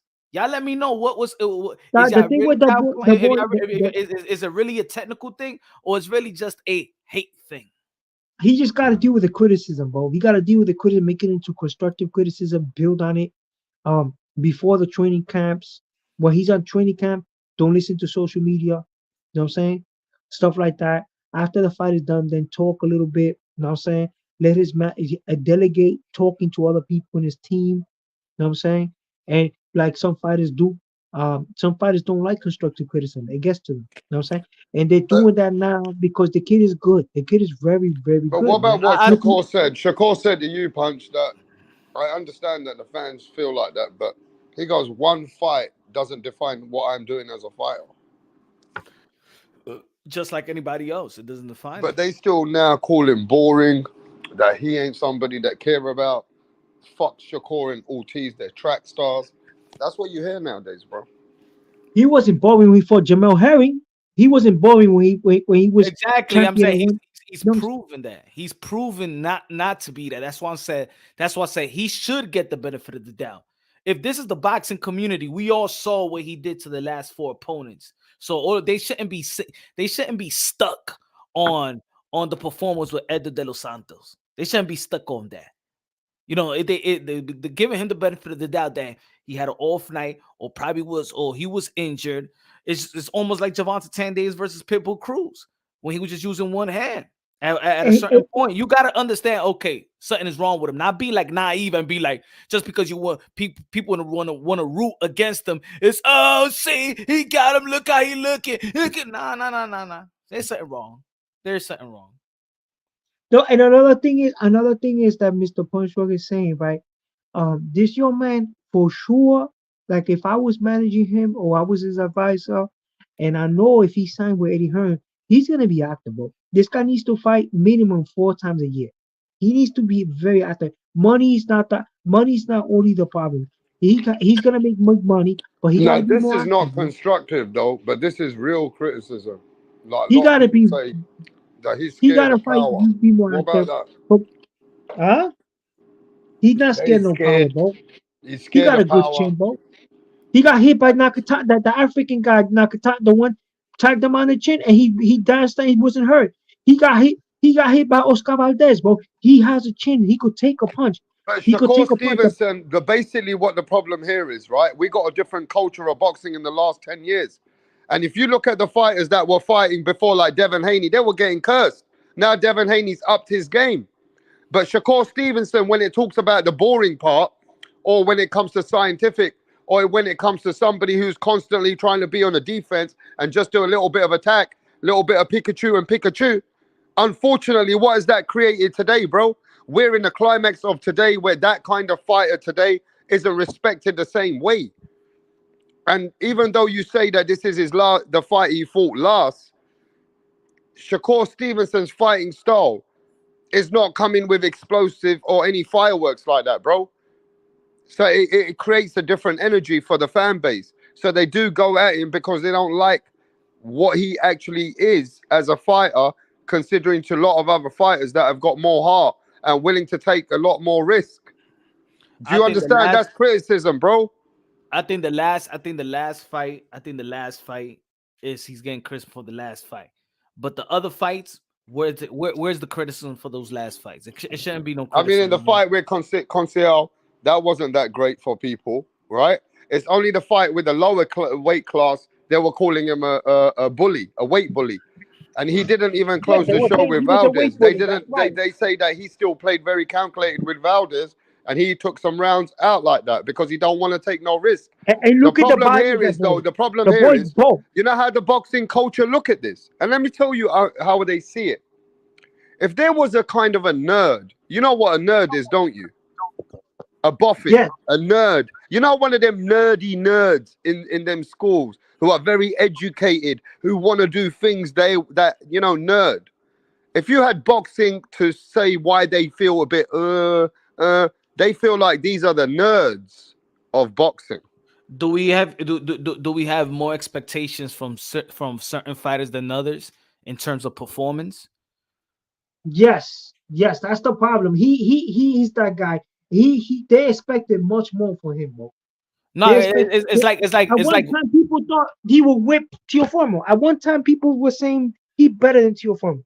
At one time people saying, oh, not Shakur. Shakur whipped Teofimo ass. They used to like Shakur. That little Boricua is the shit, bro. That little Boricua was the shit. So the problem with him that the problem was the negotiations with the Haney fight that they didn't go through, and then all the other stuff. He's calling guys out. He was going to all the places. He has a lot of energy. This is a guy that if I'm promoting him, I want to keep him active. You know what I'm saying? It's a couple of variables in effect. The kid needs to be active. He needs to be with a promoter that can make things is he happen. gonna And get the Eddie big? Hearn, Is he gonna get in the biggest fight? Because I'm gonna tell you a track. I'm gonna give you a track. How you say it? The track record of Eddie Hearn in big fights. He couldn't get Demetrius Andre the big fight with Canelo Alvarez. He couldn't get the Devin Haney versus the Teofimo Lopez or the George Camboso. No, and that was top rank. okay. I know what you're saying, but right now at the level that those Outside guys, of and look, wait, and Anthony Joshua, he still hasn't given no Tyson Fury or no Deontay Wilder. He got the okay, but he Klitschko, got big he got fights the, with but Tyson. I'm talking about Okay, the okay, biggest. I'm talking okay. I about know the what you're saying. mega The fight. biggest. Okay, but he got big fights. The kind of fights that he got for Anthony Joshua, They get Conor Ben, Chris Eubank.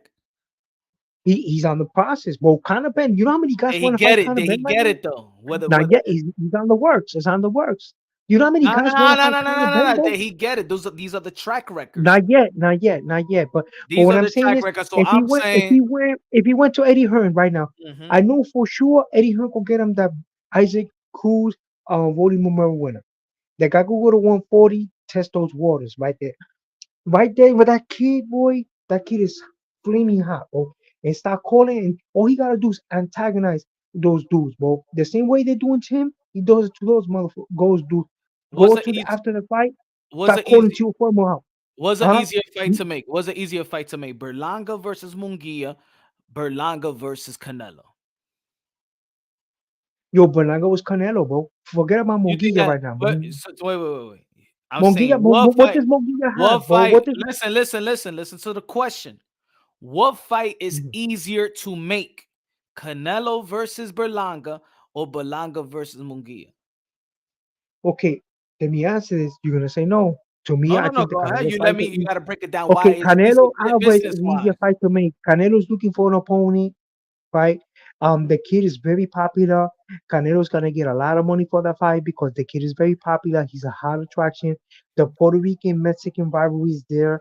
There's titles on the line. Canelo's very pressured right now because he hasn't been fighting super middleweights. This kid is a hot attraction for the WBO. He has a star opponent, a promoter who's been saying that he's the replacement for Canelo. Okay, So that fight PBC is right gonna there, give Canelo Alvarez a 3-fight deal, and then they got yeah, they to already do a gave him three crossover fight promotion deal, with and then the Berlanga. fight could be pushed to Saudi Arabia too. You know how many guys want to get this, you know, get these guys in Saudi Arabia. So you got Turkey out cheap with a boatload of money. Most probably So want to see that fight in Saudi Arabia. but You know how but big he that signed fight with could be. PBC, brother. But he signed with P. You Yeah, talking but about you believe me? the excellency. You're talking about. I'm talking about you. He signed a 3-fight deal with PBC. You think that Yeah, so PBC? PBC will get their Do you cut. think that PBC is signing Canelo Alvarez to get an Edgar Berlanga fight? Okay, so yeah, I think they will put him because look, whoever thought they was gonna put Jamel Charlo for the first fight of the Jamel PBC. Charlo with PBC. Yeah, but whoever thought they was gonna bring a small But I'm dancing prima donna guy up there, right? okay. And If he looked if Jamel Charlo was with Eddie Hearn, would Canelo Alvarez would have fought Jamel Charlo? he most probably if the fight it was well, I don't know because no, I don't think so. No. Exactly. So I'm saying what's easier to make? Why they shouldn't? I mean, I'm not saying that you shouldn't call out Canelo, but also call out a big fight. Jaime Munguia and Edgar Okay, Berlanga. okay. What's It's a better? huge What's fight. better? It's a What's good better fight. in your opinion, Punch Drunk? Petition the WBO, have them strip the belt because if Canelo don't fight him, He's that's what's not. gonna happen. He's gonna Because get stripped he just fought John Ryder. They're not gonna strip him for the WBO. He just fought John Ryder. because then the winner of they'll probably match him with He got this 14 to guy 18 months to fight to fight another WBO mandatory. So that fight ain't even soon. because the Pacheco Berlanga fight that would be on fire, and I got a feeling Pacheco's too green for Berlanga. Berlanga will concuss Why him. Edgar Berlanga ain't calling out David Benavidez too? David Benavidez don't want him, bro. At the end of the day, look. Okay, first thing, right? Edgar We Berlanga know should how. want him. Okay, we know how the negotiation goes, right?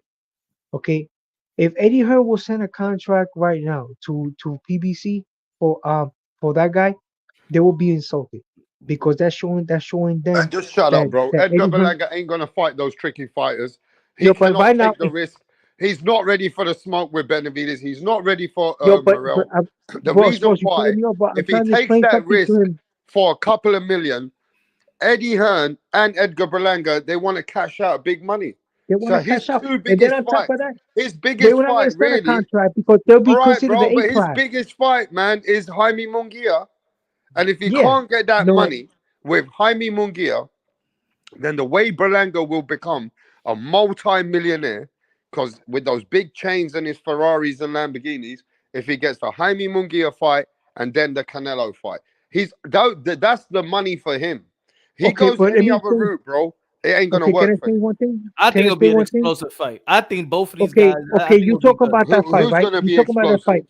Berlanga Who's gonna send Munguia. the contract to who? Berlanga Who's gonna Munguia will send the be All contract right, to we who? don't want to hear about the contract right now, but who's gonna be an Okay. explosive fight? Berlanga Munguia. I think that'll be an explosive fight. Yeah, you want to I put think him the with styles. I Munguia, think bro. the styles mesh for a good entertaining fight. There you go. I How think much that would money be you a good think that fight. fight's gonna pay Berlanga? Say the what? How much money? How much money that fight's gonna pay Berlanga? A guy, I don't even know a how much guy. money he's getting now. That's not my problem. I don't give a fuck with how much money he's getting. I don't give a damn what Jaime Munguia is getting. I think they both in the same level in terms in terms of pay grade. I don't think that Edgar Berlanga is getting paid probably more than $3 Okay, million a okay. fight. Let's look at Munguia's point of view. Munguia is a small 154 pounder. Okay, who boiled up, who put weight to go. Berlanga's walking around Bridgeway in the ring doing a fight. Berlanga is too big for him. Berlanga is gonna cream that guy. So you think Munguia All is right, gonna so go in there somebody got to for get Berlanga? creamed. Yeah. Let it So you think happen. Munguia? But what I'm saying is, you think Munguia is gonna sign that contract to lose? Munguia's not gonna do that. Oscar de Leon's not gonna do that. Munguia, but that's the biggest fight that they could. That's the big. If without Canelo Alvarez and where they're at, that's the biggest fight. Without Canelo Yeah, but Alvarez, right now in what the I'm saying is that Munguia's team is not gonna do it. on the zone at 168-pound division, Edgar Berlanga Munguia is the biggest fight. Yeah, but what I'm saying Biggest is fight. Munguia's team is not gonna do that. They're not gonna sacrifice. They're not gonna put their man Why to take a is a bullet big over. fight? Is the second It's a biggest fight big other than fight, bro. Canelo? Big fight. The guy's gonna get never devastated. This guy walks around Bridgeway Who doing fights now. cares? Who cares? Somebody is bigger than somebody in every fight. Somebody is bigger than somebody in Yeah, every fight. I hope, like Eddie Hearn say, yo, so send him a contract. Send do us up. Send him a contract because I know that's what Eddie's gonna say. He knows Munguia's team. No way in hell they're gonna send him a How contract. is he gonna send him That's a why you con? think. How is he gonna send him a Look contract? right now. He already got a contract. Eddie Hearn can't Look send at him a contract. He already so you're saying that contracted. the Berlanga's the A side? So you're telling me that Berlanga's the A side? No, I'm If saying that Eddie Berlanga's Hearn team, can't send a contract. Canelo's not with Eddie Hearn right now, bro. okay, what I'm saying is that Berlanga, right? If he sends a contract to Munguia, you're talking about Munguia, right? Then Munguia, then that means that Berlanga is the A side. Now he can't send a contract to Canelo because Canelo is the A side. So That's what I'm Canelo saying. has to send him a contract. Yeah, You understand what I'm and saying? they're not gonna send a contract. They're not gonna send a contract because first of all, both of those fighters, you mentioned two small fighters. They're all scared shitless of Berlanga. Berlanga walks around Bridgeway. Nobody's Okay? scared. None of these dudes are He's like scared of a Jake Berlanga. Paul. They're They hablando. don't want to fight. Even Benavidez, they don't want to fight Stop lying to the Benavidez. people like that. Stop lying to the people like that. Ain't Oh nobody yeah. scared. Okay, so Stop lying. okay. I would like to know what's the weight. Does anybody know what's the weight during this fight that Berlanga was weighing after the fight? Berlanga What's had to that be got to do bridgeable. with anything? I don't think He the was way. I don't gigantic. think. I don't think the way had nothing to do. I don't think the criticism Well, you're gonna or the hear about it in assessment. boxing, boys. I don't think the Nestor's gonna criticism make a or big deal assessment about has it. to do with Berlanga's weight. It has to do with Berlanga's skills. Look at the Those are punching those power. are the People only were saying criticism it he's gonna that get. the when he hit McQuarrie, it was like a heavyweight punch. The McQuarrie tagged him in the same round, bloody his eye. He took it like a heavyweight and hit him back and concussed his ass. People are talking about the hey, how the hell are you gonna put Monguilla, 154-pound champion, right, on the ring with a guy that weighs Bridgeweight that he hits as hard as He's Jake Paul, proven bro. he's proven that he's 100 that he could be in 168. Well, okay, man. I hope you're right, bro. These guys not he hasn't come against my So opponent. people that move up, they be saying nah, they shouldn't fight. No, what I'm saying, they I'm haven't come. gonna use your logic. I'm gonna use your logic. I'm gonna use your logic. Canelo Alvarez shouldn't fight Berlanga because Canelo Alvarez comes from the Canelo Alvarez 154 gonna pound. go down to 150. He's gonna vacate. He don't want to fight nobody. He don't want to fight Morel. He don't want to fight Benavidez. He don't All want to right, fight so you don't. Berlanga All right. because So of the okay, weight. so the Because there's two so ones. the acknowledgy that you have that this, the reason that Smoking, Edgar bro. Berlanga shouldn't fight Munguia is because he's small. So Canelo Alvarez is small too. So Berlanga needs to fight David Benavidez or David Morel. I hope they don't want to make the cut. Well, one was PBC, right? And the Morel, who is Oh, Morel ahora signed to? now you know. Now you know that Morel was with PBC. But when I was talking about Who's Canelo Morel signed Alvarez, to? now you know that now you know the side of the street bullshit. Now, right? Okay, so now even Morel's PBC. So these guys are not gonna step in the ring with this hoe. Oh, They're, nah, they they're were not gonna get. PBC. Now you saying what I'm saying about Canelo Alvarez. No, no, keep it. Now, fight David Benavidez. Fight David Benavidez, David Morel. Benavidez not gonna get take a loss. David Morel le va a romper la boquita a Edgar Berlanga. Yeah, como estaba diciendo el Padre, mira, all you Y guys were David saying Benavidez le va a that ganar a ese McCurry's tigre gonna do it. también. Ah, They usted say está loco. McCurry's gonna win. Yeah, McCurry's gonna knock out this Nobody guy. even He's know gonna who McCurry expose was. What's Berlanga. McCurry's first name? And Berlanga got knocked. He's ex-IPO champion, bro. He You know knocked what out the Leon problem Bunn. here is? Let me tell you the Who's problem here McCurry's is. first name? What's his first name? Let me say this though. Padrick. I don't even know that shit. Nobody knows who McCurry. But drag my ass. Listen to this. They're looking for the next Puerto Rican star. They're looking for the next Miguel Cotto. They're in search of that. We know this. We know that the Puerto Ricans are missing out because they want their man to come and dominate and take over the world. But the problem here is, you know, Subriel Matias, I don't know what's going on with him. He's coming up in the game. But Edgar Berlanga definitely brings that Puerto Rican flavor, and he looks like he's bringing the crowd. But is Edgar Berlanga good enough to keep Puerto Rico on his back to be the next Cotto? Let me say that Edgar Berlanga. Let me go. He's dealing with divas, bro. Let me go first. Edgar Berlanga is the face of Puerto Rican boxing. Outside of Amanda Serrano, Edgar Berlanga is the face of Puerto Rican boxing. It's not. I want to sound bad, Punch, but Amanda Serrano is Supremacy. only a good woman fighter. Nobody really cares about her like that. Edgar Hey, I'm Berlanga gonna tell you like bigger than her. He's 50 times.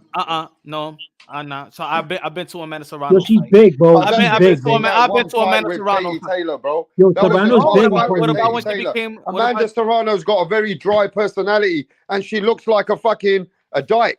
The problem with Amanda Serrano, she don't have the flavor. She's a great fighter, but she don't bring that flavor, bro. Nah, she only look good you once. wrong on that one, Rap. You wrong on But that one. I gotta be honest, I don't see the Amanda she's a Serrano as no star. bro. You wrong on that I one. don't see Amanda Serrano as no star, bro.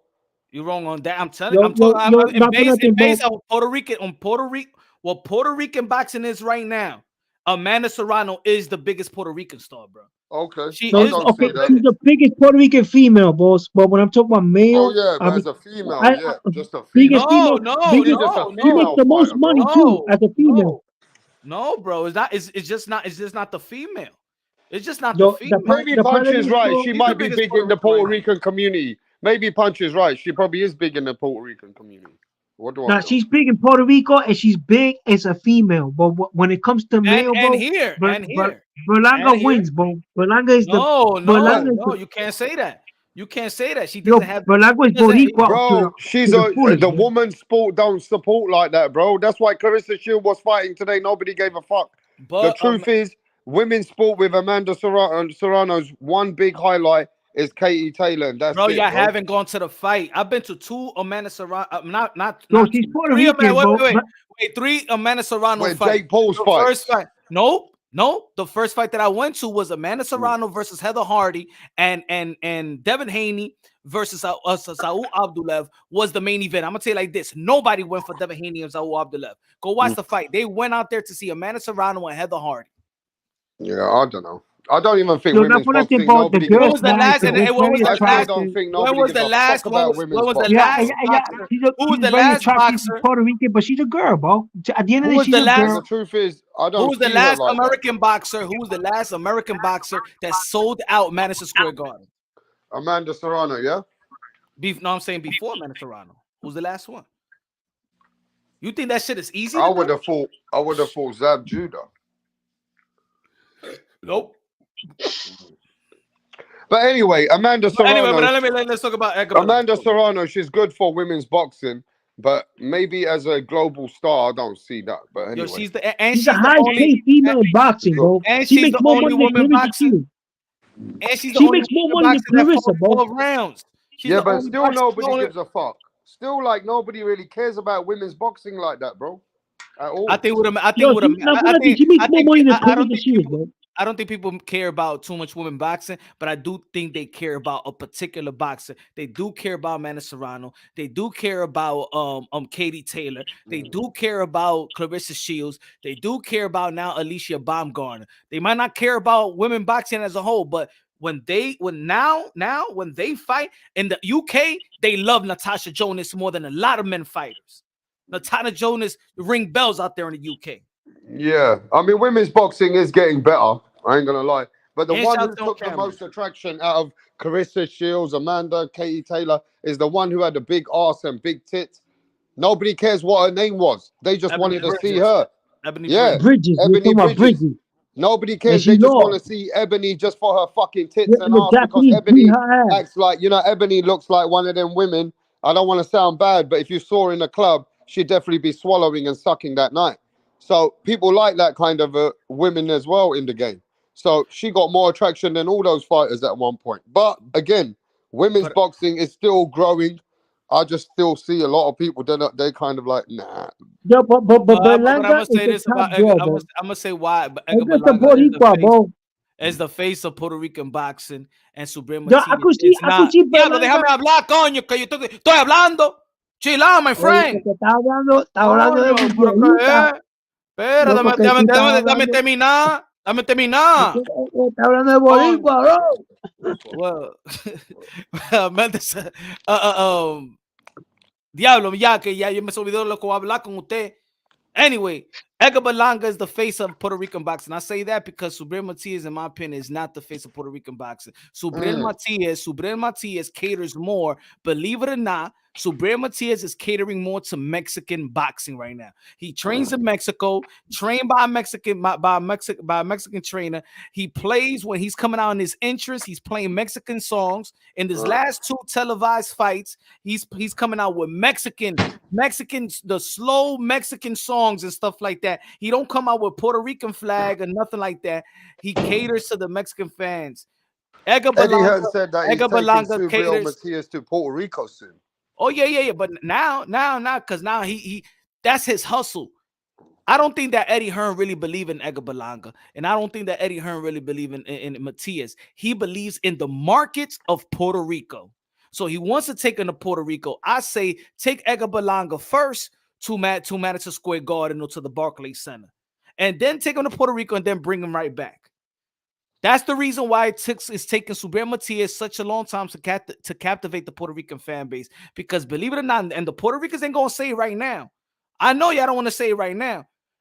Subriel Matias is starting now to get a little buzz because he never catered. They never catered to put him in the region of New York, Massachusetts, Philadelphia. He don't fight out here. He don't hang out here. Nobody knows him out here. Nobody knows why also, I respect that he don't even go to the Puerto Rican Day Parade. He caters to Mexican, believe it or not. Punch, excuse me, boss, but mira, that happened to a lot of Puerto Rican guys that are all-time greats. Like happened to Wilfredo Gomez. Wilfredo Gomez had 5 title defenses of his WBC 122-pound champion. He got a marquee fight with Carlos Zarate, and after he knocked out Zarate, that's when he became a star. It took 6 title. He had to fight a big name.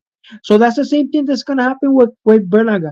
Once Berlanga gets in the ring with a guy like Canelo and he knocks the daylights out of Canelo, right? Then you're gonna see the big star in the making. And that's what happened with Fuero Gomez. That's what happened with Tito Trinidad. Tito Trinidad was the same thing. Tito Trinidad had a whole shitload of defense. But then he got in the ring with Oscar de la Hoya and he got that win. And before you know it, he's knocking out a guy like William Joppy at 160. He became a superstar. You know what I'm saying? So that's the same thing. All we gotta do is be patient with Belanga, because Puerto Rico is it's very hard to get to be considered a star because we have high standards. So he's gonna have to get a world title. Once he gets the title, he gotta get a big name. And before you know it, not too many guys are so fortunate to get a big name right away, like a Haney. Haney got a big name from day one. You know what I'm saying? So and So even did that they were Berlanga. criticizing. You know what I'm saying? Then they put him with Lomachenko, so he got him 2 big names. So not too many guys are fortunate. You know what I'm saying? Not too many guys as fortunate as Shakur. You know what I'm saying? Shakur got a couple of big names on his resume too. So, that's a Puerto Rican guy that's on the come up. I would like to see him fight the winner, Ismael Baruso, Isaac Cruz and Rolly Romero. And he's just gonna get that star appeal back that he had and walk around with that Puerto Rican flag, man. You know what I'm saying? Yeah, but isn't You Shakur know, Stevenson more American and American yeah, culture than he's a Puerto Puerto Rican? Rican, bro. I He's mean, a Puerto he Rican, bro. represents the red, white, and blue. He represents America more than Puerto Rico, bro. Nah, but I see he got his little Puerto Rico style, bro. Like when he Wait, gets wait. mad, you see when the Puerto Rican come out, bro. You see when the Puerto Rican come out, like you see when he started doing that. That it's a rivalry thing. Are we're the very Puerto Ricans combative. claiming Shakur Stevenson because they We don't claim even it. have many big Shakur fights? Stevenson got more Puerto Rican fans than Subriel Matias. Yeah. Yeah, he got more. That's right. He got more Puerto Rican fans. Absolutely right. So Bill Matias, the problem is Matias, he's gonna have to get a big name. I think Matias should go up. Right now, this guy Javon Ennis got that mandatory. Fight Javon Ennis, bro. I've been seeing it in the boxing, bro. I've been seeing everywhere. Yo, this dude's not gonna get no big marquee fight at 140. Go to 147, fight Javon. Javon's the big name that he needs. So If he Abel says, concusses "Shucks, Javon, nah, man. Shakur represents Black Americans more than Puerto Ricans." That's what he said. I yo, think yo, this caters to guy, me. yo, rap star in Puerto Rico is multicultural. The Dominican Republic too, bro. It's not a racial. It's not a skin color thing. You know what I'm saying? So the thing is, the guy needs a marquee name. The guy never had a regional belt. You know what I'm saying? He never had a regional belt. The only belt he ever won was the IBF 145 belt. He needs a marquee name, bro. He's just like Wilfredo Gomez. Wilfredo Gomez had 5 title defenses, bro. He concussed 5 dudes, knocked out the champion, and knocked out 5 dudes. When he got the Carlos Zarate fight, that's when he became the icon. So we gotta see that, bro. We gotta follow the blueprint. This guy was beating guys like Jake the Snake Rodriguez, and he was getting no props for it, bro. Tito Trinidad, bro. As soon as he beat Oscar de la Hoya, that's when he blew up. Even But Floyd isn't Mayweather. Shakur a Puerto Rican Muslim? Oh, oh yeah, you didn't see he gave us his real name on Punch Run Boxing. Yeah. What's his name? Shit, I gotta play it back You because don't even remember. it's a long. I know this Ash Shakur and then something else Stevenson. So is Shakur a Muslim? Yeah. He said his stepfather is Muslim, the one that raised him.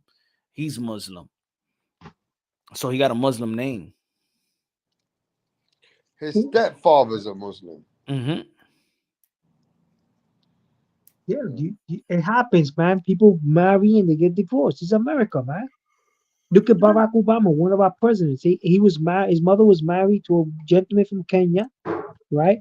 Who was working for Was he Mongolia. married? Or that was a baby. Or that or she was just a baby. The baby No, mom. she was married to the guy. She was married to Barack Senior.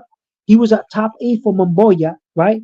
Mongolia got assassinated, and then he got divorced from his brother and went back to Kenya, right? And then She moved on. She married somebody else, and they raised Barack, and Barack grew up to be a president of the United States.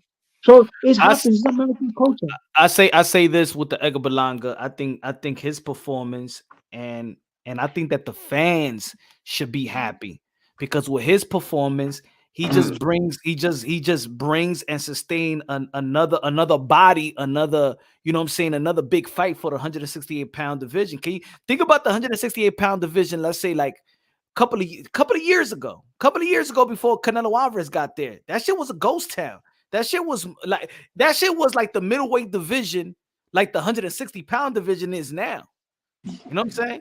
I know now you still got David Benavidez, but now everybody really know who David Benavidez is. You got David Morrell, the emergent David Morrell. You got Edgar Berlanga, you got Jaime Munguia there, you got Demise Andre, you got a potential Jamal Charlo moving up there. You still got Caleb Plant that could probably be the gatekeeper now at 168, and it's still a tough fight for Edgar Berlanga. Now, Tough as for Jaime Munguia. if I Canelo think Caleb be you flying got for Pacheco. history. You got great Yeah, fights. So people should, so as a boxing fan, people should just be happy that Edgar Berlanga performed very, very well today.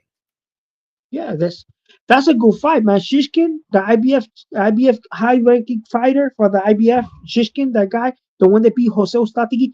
I mean, that division is honeycomb with talent. It always had talented fighters, but now it's even more popular because all these guys are there. You know what I'm saying? And these guys are all patiently waiting, bro.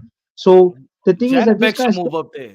Janet Beck should move up there. Ain't Now, nobody. Ain't, Johnny should stay where he at, man. Johnny got 2 belts.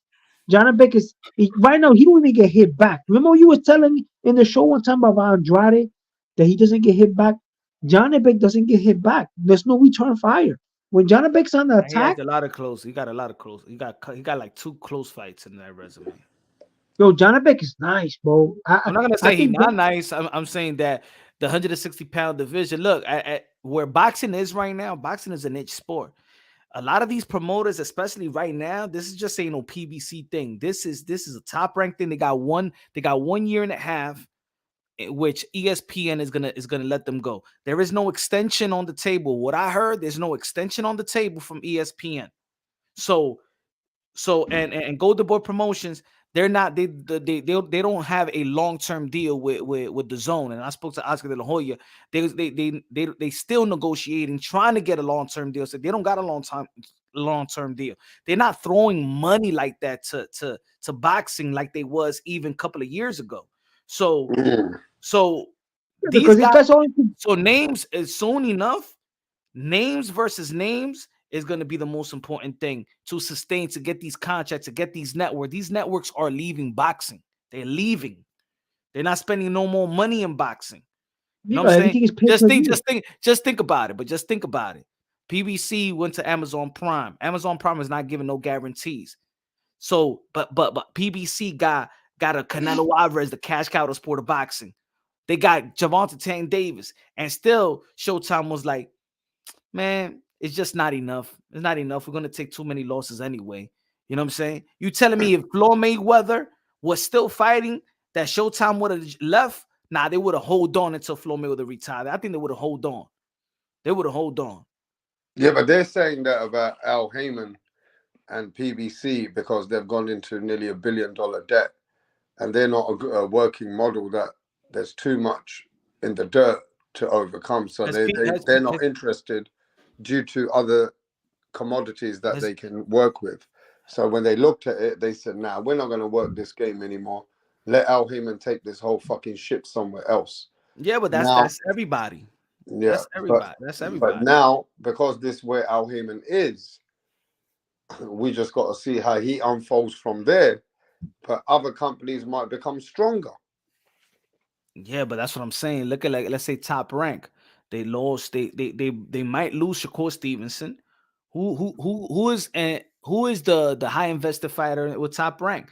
Top Rank, and now they high invested fighters are co-promoted. He's not even that high. He couldn't even him and Jermaine Ortiz only did 3,000 in the Hulu theater. They couldn't even pack the Hulu theater. Matter of fact, I was there in that fight. You know, they was letting the homeless people in that fight. They was letting the homeless people that was outside the train station inside to watch the fight. There was an actual bum in the seats. No lie, no lie. And there was people that moved from that section because there was an actual bum. Wow. That's why Lomachenko is probably going to get the George Campos out there in Australia, because that's it. Yo, enough for nothing, bro. I think Camboso could knock him out, bro. Camboso, he didn't look that good. I mean, he looked good. He was game, but he did, he got beaten by one of the greatest fighters in modern day time. So, but now Lomachenko, I think Camboso on his A game, and that guy Master Hughes is a good fighter too. He has a defensive style, southpaw style. But now this guy's on a slide, bro. And Camboso is gonna tee off with that left. Once Camboso tags you a couple of times with the left hook, you're not the same fighter, bro. You're gonna be hurt. And this guy's right for it, man. I would love to see an upset. I wanted to see Camboso knock this guy out and at least get some of his, get his kudos, man, for knocking him out. Then he could start. Then Shakur could fight that guy. Then the upset I want to see is Keith Thurman upsetting Tim Tszyu. That's the upset I want to see. And it's possible because Tim Tszyu, bro. I mean, okay, that's a fighter that I could honestly say he hasn't fought a big name. Okay, he hasn't fought a big name. He got granted that belt because I mean it was stripped from Jamel because Jamel didn't want to. But now Keith Thurman, bro. Keith Thurman is a star. He got legs for days. Keith Thurman is a star. The problem with Keith Thurman got married, bro. And at the end of the day, you gotta know your limitation. You got a brand new wife, you got 2 kids. You know what I'm saying? So he had to get a little time off. But as you see, that time off helped him a lot because he looking fantastic, bro. He looks young, bro. I was looking at the age. He looks young. He looks like 6, 7 years younger, bro. He conserved himself. The fight that he lost was a very disputable loss. A split decision loss to Manny Pacquiao. That fight could have gone either way. So I'm walking with my chest out for that fight because hey, that was a fucking exciting fight. He lost by split decision to an all-time great. So he could move on to bigger and better things, and that's what he's doing now. So this Tim Tszyu guy, the only thing that Tim Tszyu got is that punch. So if Tim Tszyu could hurt Keith Thurman, you know what I'm saying? And that's the only part. And Tim Tszyu could hurt him, damage, cut him, or break him down, maybe. But if Tim Tszyu can't do that, it's a wrap, man. My boy Keith Thurman is gonna have the WBO belt around his waist. So I don't know if he's gonna fight that diva, the one that has domestic violence charge. I don't know if that guy's gonna still have belts after a DV charge. But I could see Keith Thurman, you being a unified champ. I could see Keith Thurman fighting a rematch with Danny Garcia. I could see Keith Thurman doing big moves at 154, but he's too small for 160. Janabek is too big for him, bro. He got to stay at 154. You know what I'm saying? Maybe you could lure Terrence Crawford in there. You know what I'm saying? Give him a good payday. You know what I mean? I don't think Terrence Crawford capitalized on that Errol Spence win also. So Terrence Crawford, he's gonna have to show me something, man. Because right now he don't want to fight Jaron Ennis. He don't want to fight all these guys. They're going for the big payday against Saul Canelo Alvarez. I was him. I stayed devoted to 147, 154, like it was planned. Why you want to fight Canelo all of a sudden now? You know what I'm saying? So that's the variable. So Keith Thurman is gonna snatch up his greatness back. I think Keith Thurman, you're gonna hear a lot about noise from Keith Thurman soon. If Keith Thurman beats this guy Tim Tszyu, like his dad. His dad was nice, man. Coach Tszyu was nice, but Coach Tszyu only got to a certain point. He meant Vince Phillips. Phillips knocked him out. You know what I'm saying? He got Man, what knocked are you out by talking about, man? Shut the fuck up, Coach man. Tszyu. Costa Tszyu beat Coach the Mexican legend. He knocked him out. Julio Cesar Chavez, bro. Yeah, so what happened when Vince Phillips Costa knocked him out? Tszyu beat Shambo Mitchell, bro. Yeah, what happened when he got Costa Tszyu knocked made out by fucking Vince Zab Phillips? Judah do the chicken dance till today. The Americans can't fucking forget that. Yeah, but I Stop remember when capping he on fought Costa Vince Tszyu's Phillips. name, bro. He's a legend. I remember His son's got a when he fought Vince long way Phillips. to grow. You understand? Yeah, His son's got a I lot to could do before you catch. Don't even put his I father could in the see my mix, boy bro. catching. Yo, don't be surprised, my boy catching with You that know big what I one mean? shot right hand, bro. Remember his name is one Hey, time. bro. Keith Thurman. I hate fighters fucking comparing their fighters better to their dads and all this, man. It's stupid. Let the fighter do what he got to do. Tim Tszyu coming out here, putting his name together, building his resume, and they really need Keith Thurman on their resume. So they're very But confident. The Australians hey, ain't stupid, bro, that they're coming yo, over Keith here Thurman wants to that give belt, up their man. cash golden goose. That's their golden goose. He's a buzzsaw too, bro.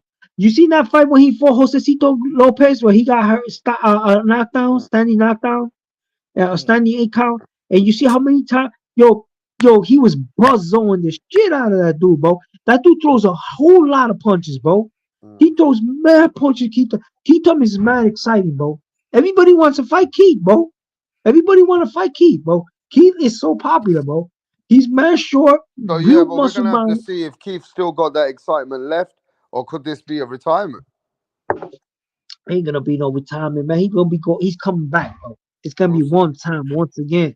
Yeah, we'll see if WBO one champ. time can become two times, right? That We'll one see if time is one gonna time be can the dude. become two times. I want to see Danny Garcia, Keith Thurman rematch. Oh my goodness, now Man, that's you're an trying to old school remember the fight. old days fucking 10 years ago, bro. We're fucking living in 2024. But mind you, that's still a big fight for the Americans, like Amir Khan was with Kell Brook. I guess you guys can definitely sell that for sure. Keith Thurman, Danny Garcia, they still got big names. You know And what I Brian mean? Castano, what's it Brian Castano doing? What's it Brian Castano doing? I would like to see Brian Castano come back and fight Keith Thurman if Keith Thurman won that belt. Mm, Brian Castano, Keith Thurman, ooh, that shit will be hot, right? Because Castano was the shit. Castano gave problems to Jamel. mm. So how And do you your see boy, your boy Edgar Berlanga now? Mexican people are coming in my channel and they're saying that he will lose to the Mexicans. They say that he will not be able to even beat Jaime Munguia. What do you say to those fans? yo, this guy's criticized, man. Yo, at the end of the day, just send him a contract, bro. Yo, have your boy Monguia, the guy that fought, he was a substitute for Saddam Ali and came in as a substitute and upset him because they thought he was small and inexperienced, and that's why he won that belt. And he got exposed to my boy Dennis, that dude. I think he became IBO champion. The guy that became IBO champion, they put him with Jamal Charlo and got knocked out. Well, that guy, he fought him, and that guy beat Monguia. And Monguia never fought any serious threat ever since. And he's been hurt. He's been hurt by several fighters, man. You know what I'm saying? So I don't know how he's gonna deal with a humongous puncher like Berlanga who comes in bridgerweight size and could hit, and you're not gonna even move him when you hit him with your pity pat. Uh, what does the Monguia have punches? Because I haven't seen nothing that Monguia does to show me that he's gonna derail this freight train, who is Edgar the Chosen One Berlanga. He throws more This freight punches train, than Berlanga. he throws more punches, but they don't have no power, bro. Remember, Berlanga's a puncher, bro. Berlanga's a puncher. He's not there to pity pat you and run and throw punches and all that shit. He's a puncher, bro. And we from New York. We've developed punchers like Mike Tyson, Edgar Berlanga. You know what I'm saying? We developed punches, bro. Riddick Bowe. You know what I'm saying? So this guy's a puncher. So he's gonna go in with a punching attitude. He's gonna wait for a counter, see what you got, stalk you down, break you down, beat you to the body, maybe create some openings with a little jab. You know what I'm saying? And then come in and knock your ass out. And that's what he does. And that's what he's continued to do. And that's why Eddie Hearn signed him. He's like a pocket-sized Anthony Joshua. He's like a Mm. pocket-sized anti-AJ. You know what I'm saying? He come in, he breaks you down and finishes you off, bro. You know Now what I'm saying? you got two situations with Munguia. He has fought a lot of nobodies, but he's got a big He got a patty record. but he got over 44 wins, 45 wins. How many wins he got? A shitload of wins. A lot of wins, How many man. wins Over has 40. Munguia got right now? I haven't seen him. 45 or 44? How many you got? Got a lot of wins. All right, look. If they want to play a game, are they going to fight easier fights for him to try and get 50-0? But at some point, he's going to have to face a serious fucking fighter. 43 fights. Nah, bro. He ain't facing no 50-0 passing Mayweather. You're crazy. Because the next 7 fights, they can only move him so strategic. They can't move Jaime Munguia more strategic than they are. We already know that Jaime Munguia ducked David Benavidez. That's a fact. We know that Jaime Munguia and Oscar De La Hoya didn't even want to fight Jamal Charlo. So Jaime Munguia has made a big record. But somewhere along the line, he got to face a challenge now, a serious challenge. Go ahead.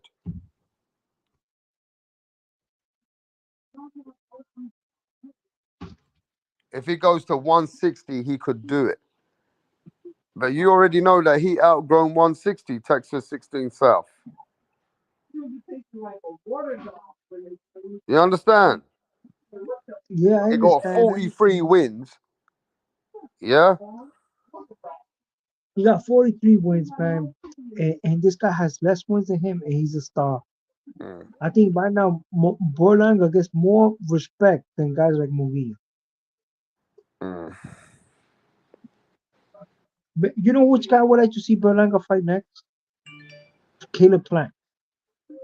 I think that would be a great fight. Caleb Plant is more Yeah, but that Berlanga. other guy, Low Nose Boxing, said that he don't want to see that fight for Berlanga. You see how he was trying to move him with Journeyman. Now, Plant Berlanga would be a good fight because Plant could fight.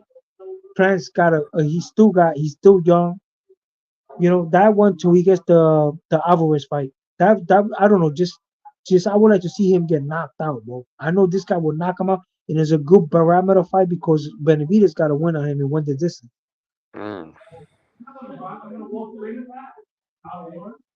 You know, I'm hearing, right? This might sound stupid, but I'm actually hearing that they're talking a big talk at the moment, but they're going to bring Gabe Rosada out of retirement.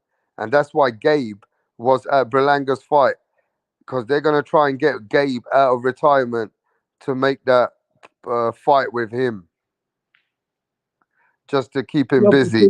Bro, that is the most ridiculous thing I heard because That's what I saw. That Gabe Rosado said that he might be looking to fight Berlanga if they don't get another big fight. He can't even beat Beck the Bully. I mean, come on, man, that is ridiculous. So what about Beck the Bully versus Berlanga?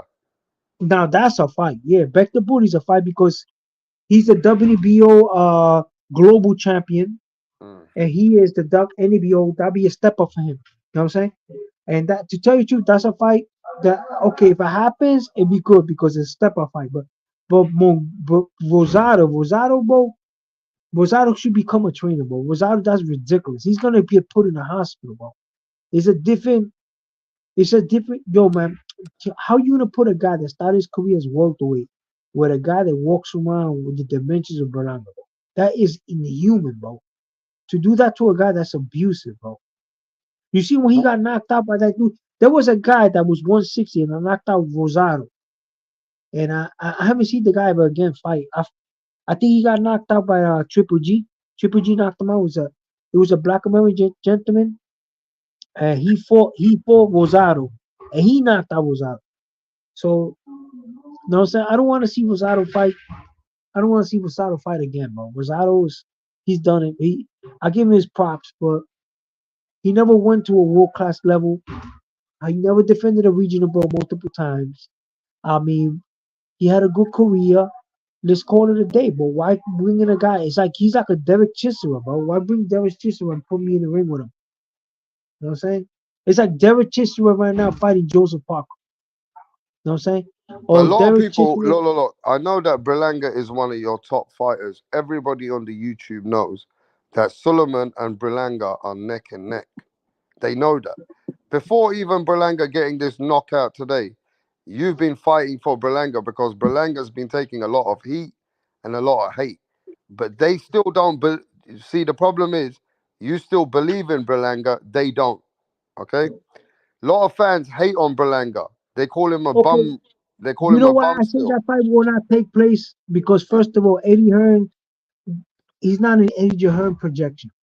So Gabe Rosado, I mean, who has Gabe Rosado beat recently? That's why he wanted to retire. Gabe Rosado lost to Beck the Bully on the rematch.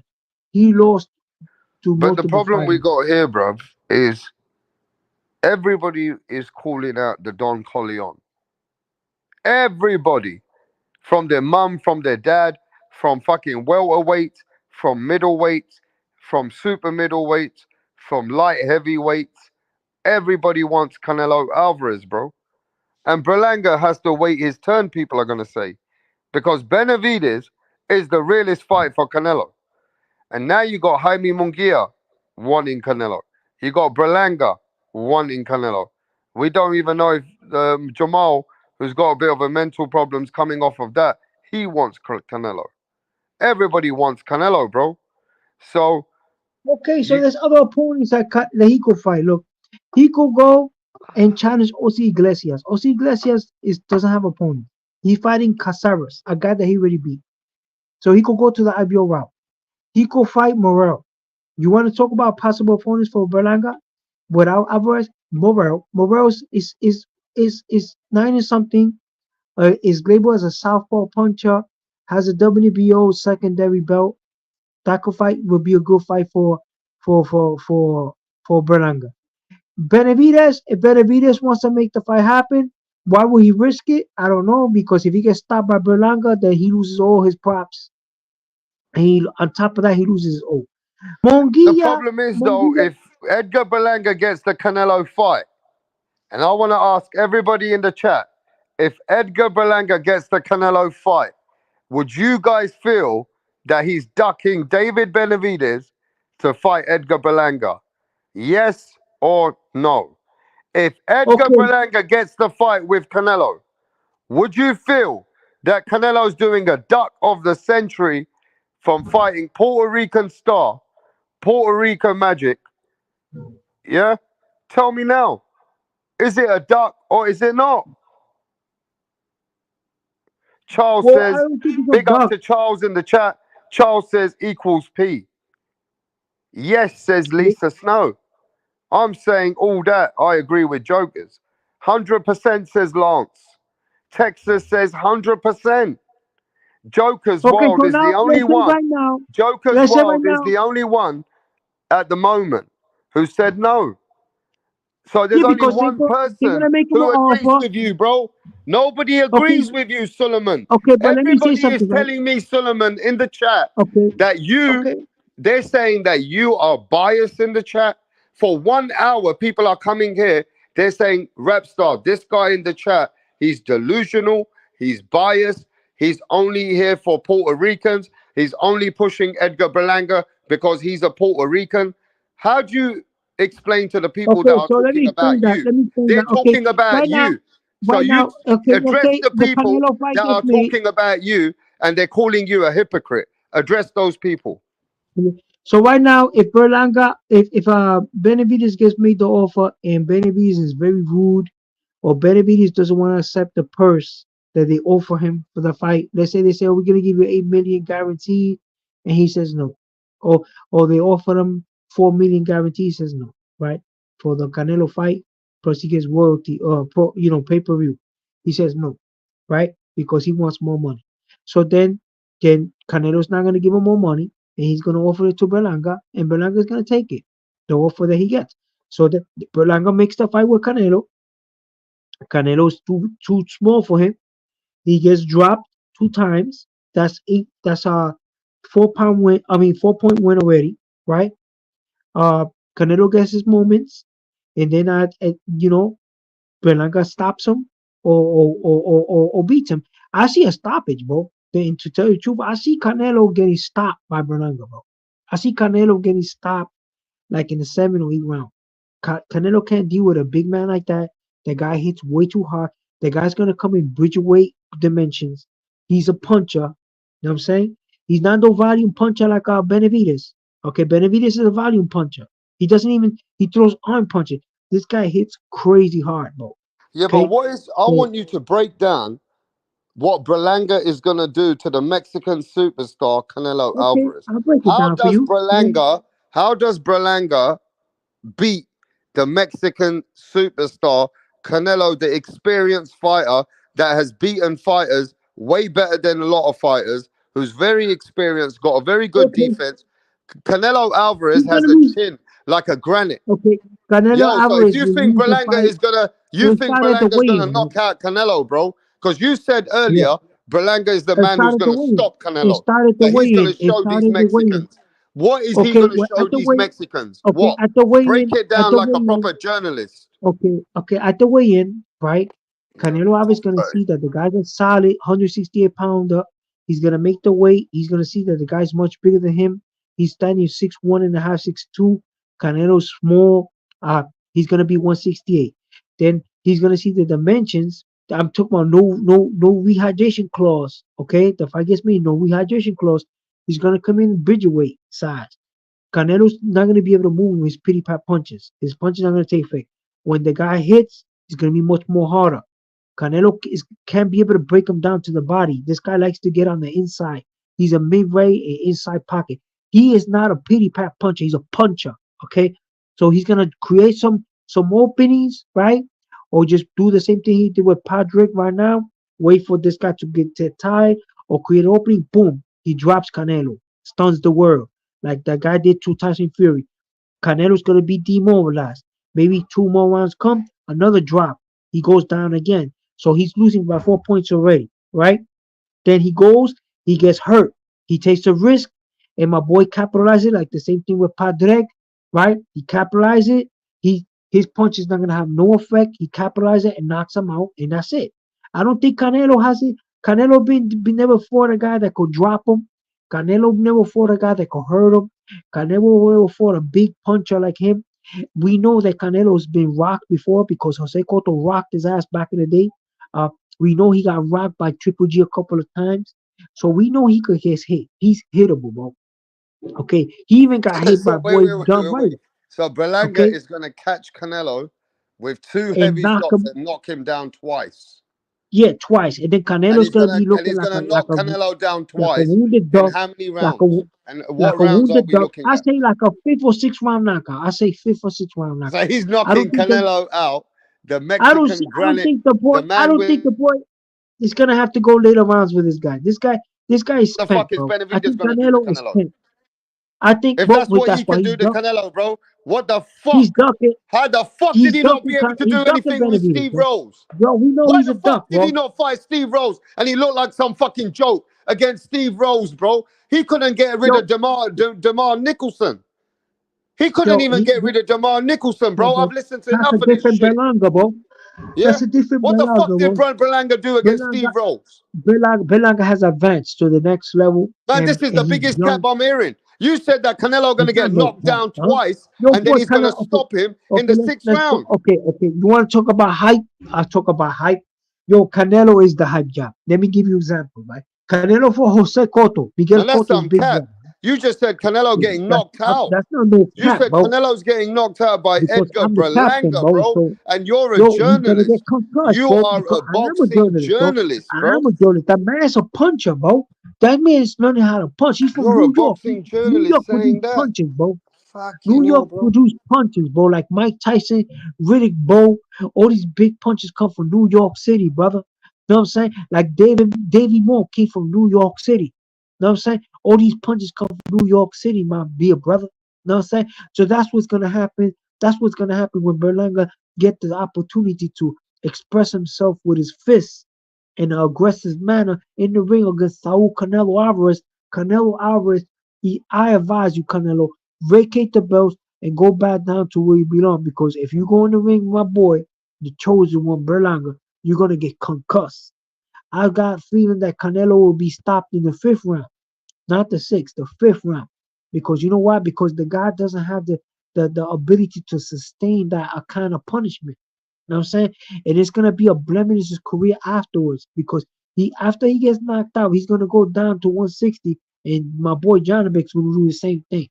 And he's gonna be like, oh shit, his punch resistance is gone because Canelo is gonna taste the gunpowder from that cuete that Berlanga has. and it's gonna be something serious.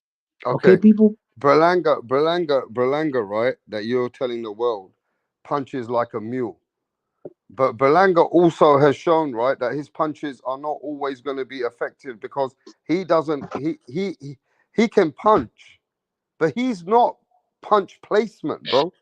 He doesn't have punch placement on point. Whenever he's punching, all Canelo's gonna do, yeah, is move back, and then he's gonna counter him. Canelo is a great counter puncher. Yo, it's only so much you could counter when a guy that's big like that. The guy is a bridgeweight He's a great dimension. counter puncher, Okay, bruv. we also learn from And Canelo you know that himself. every time Berlanga's gonna Okay, try and come with a big haymaker, he's gonna be I know shook what you're saying. because you gotta I know what remember you're this. saying. I You know you what you're you saying, my talking brother. like Berlanga gonna give him some mule punches, Okay, and okay. Let me Canelo's show you. never felt them Let me teach before. you You something, know man. that Gennady Let me Golovkin punched let Canelo me teach you Alvarez something, my with the brother. best Let- punch in his life. You Okay, know but that, let me don't teach you? you something, man. You know Let that me teach Gennady you. Golovkin punched Canelo Okay, with can I teach you everything that something, he my brother? had, and Canelo was looking at him and saying, "Come on." So where do you get this idea Okay, that let me Edgar teach you Berlanga's something, gonna man. knock him the Because the fuck man out is by the big, fifth man. round? You gotta understand. Okay, first of I all, mean, Berlanga you is know, you big. gotta come better He's than that, young. son. Okay, you gotta understand. Berlanga is big. He's young, right? And we Mm. know from Canelo himself, the Canelo did it several times in his fights.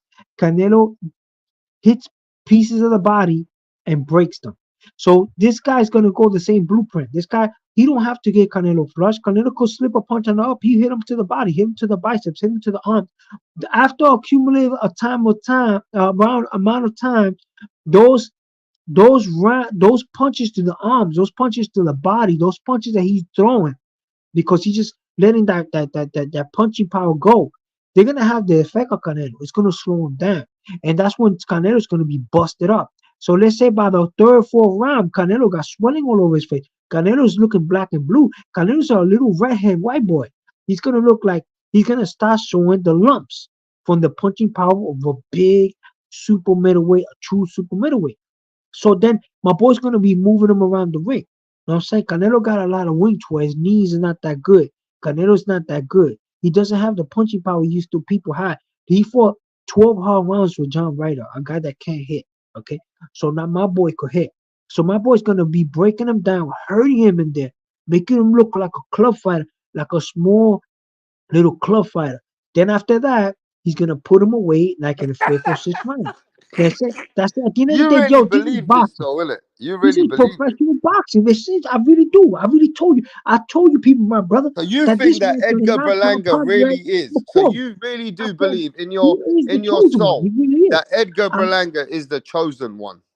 He I is the really do realest think so. chosen He's one in the showing to world. you. Even Eddie Hearn is saying it. Eddie Hearn himself is saying this is the replacement for Canelo Alvarez. You know what I'm saying? This is the guy. He's a look. All he is a Puerto Rican Joshua, bro. You know what I'm saying? And now he got the guy behind him that put Joshua on the mantle. This guy is fighting like Joshua, bro. He's fighting like Joshua, bro. This is the guy. He's a little Joshua, bro. He's the replacement. He's the guy that Eddie Hearn always wanted. You know what I mean? He's a Latino Joshua, bro. So he's fighting like Joshua. He's a puncher. And that's what I like about Eddie Hearn. He produces punches, bro. He produces guys that have concussive punching power. He likes these dudes that could knuckle up. And this is why he feels comfortable with Berlanga because Berlanga like to knuckle up with these dudes real properly. Look how many So what times he happened dropped to his Jason Kidd. fighters, Sonny Edwards? What happened Look to how many Anthony times he Joshua? knocked out What Jason happened to Quick. Kell Yo, Brook? yo, They yo, all don't got say fucking nothing knocked about out, bro. Sonny Edward. Sonny Edward was trying to knuckle up. The problem is that Sonny Edward don't have no power. Mm, No saying, don't say nothing bad about Sonny Edward. Sonny Edward was trying to knuckle up. He said he don't mm, got no power, bro. No mm. saying. So, so you know he was trying to knuckle up. He said the guy don't got no power, bro. He was trying to put his hands on that dude, but he don't have no power. So I like Eddie Hearn because he produces punches. Remember what that dude Leonard Bundu? I think his Mm. name was Leonard Bundu. Leonard Bundu was Why is doing he the not same thing. fucking helping fucking? Let me just ask you Leonard this, Bundu was, brother. Eddie Hearn huh? is a car salesman. Eddie Hearn is Who? a car salesman. He can sell a blind man what glasses to wear. That's I Eddie don't know. Hearn's A job. blind man selling Eddie glasses. All Hearn's I know job. that Eddie Eddie Hearn Hearn's got a dude job. that can fight. Eddie Hearn's job is to sell his fighter to the world at the top of the top. That's his job.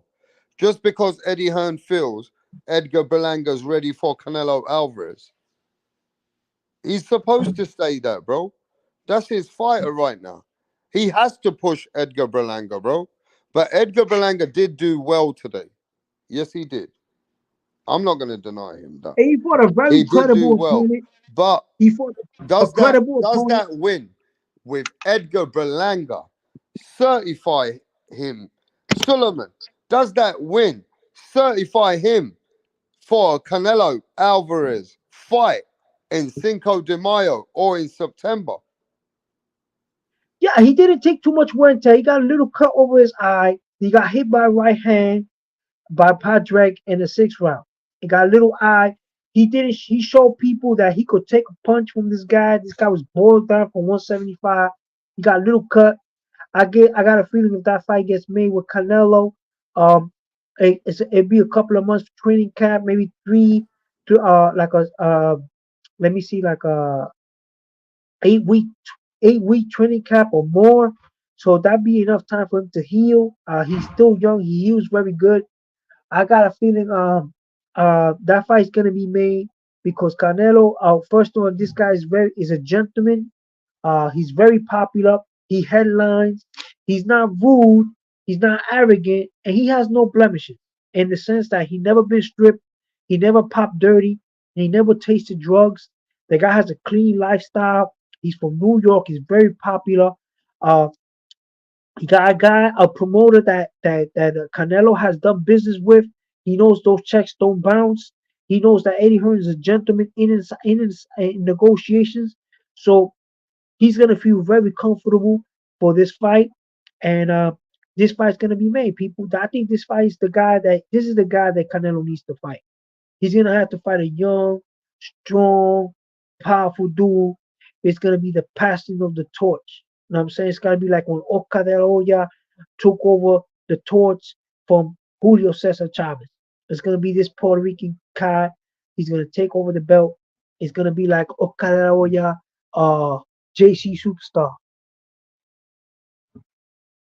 You know what I'm saying? I'm happy that you guys are listening to this. This is professional boxing at Rapstar Boxing Channel, and we're here putting some real proper like content. We're very happy that Edgar, the chosen one, Berlanga won today. He showed people that he's back. He's back with his knockout streak.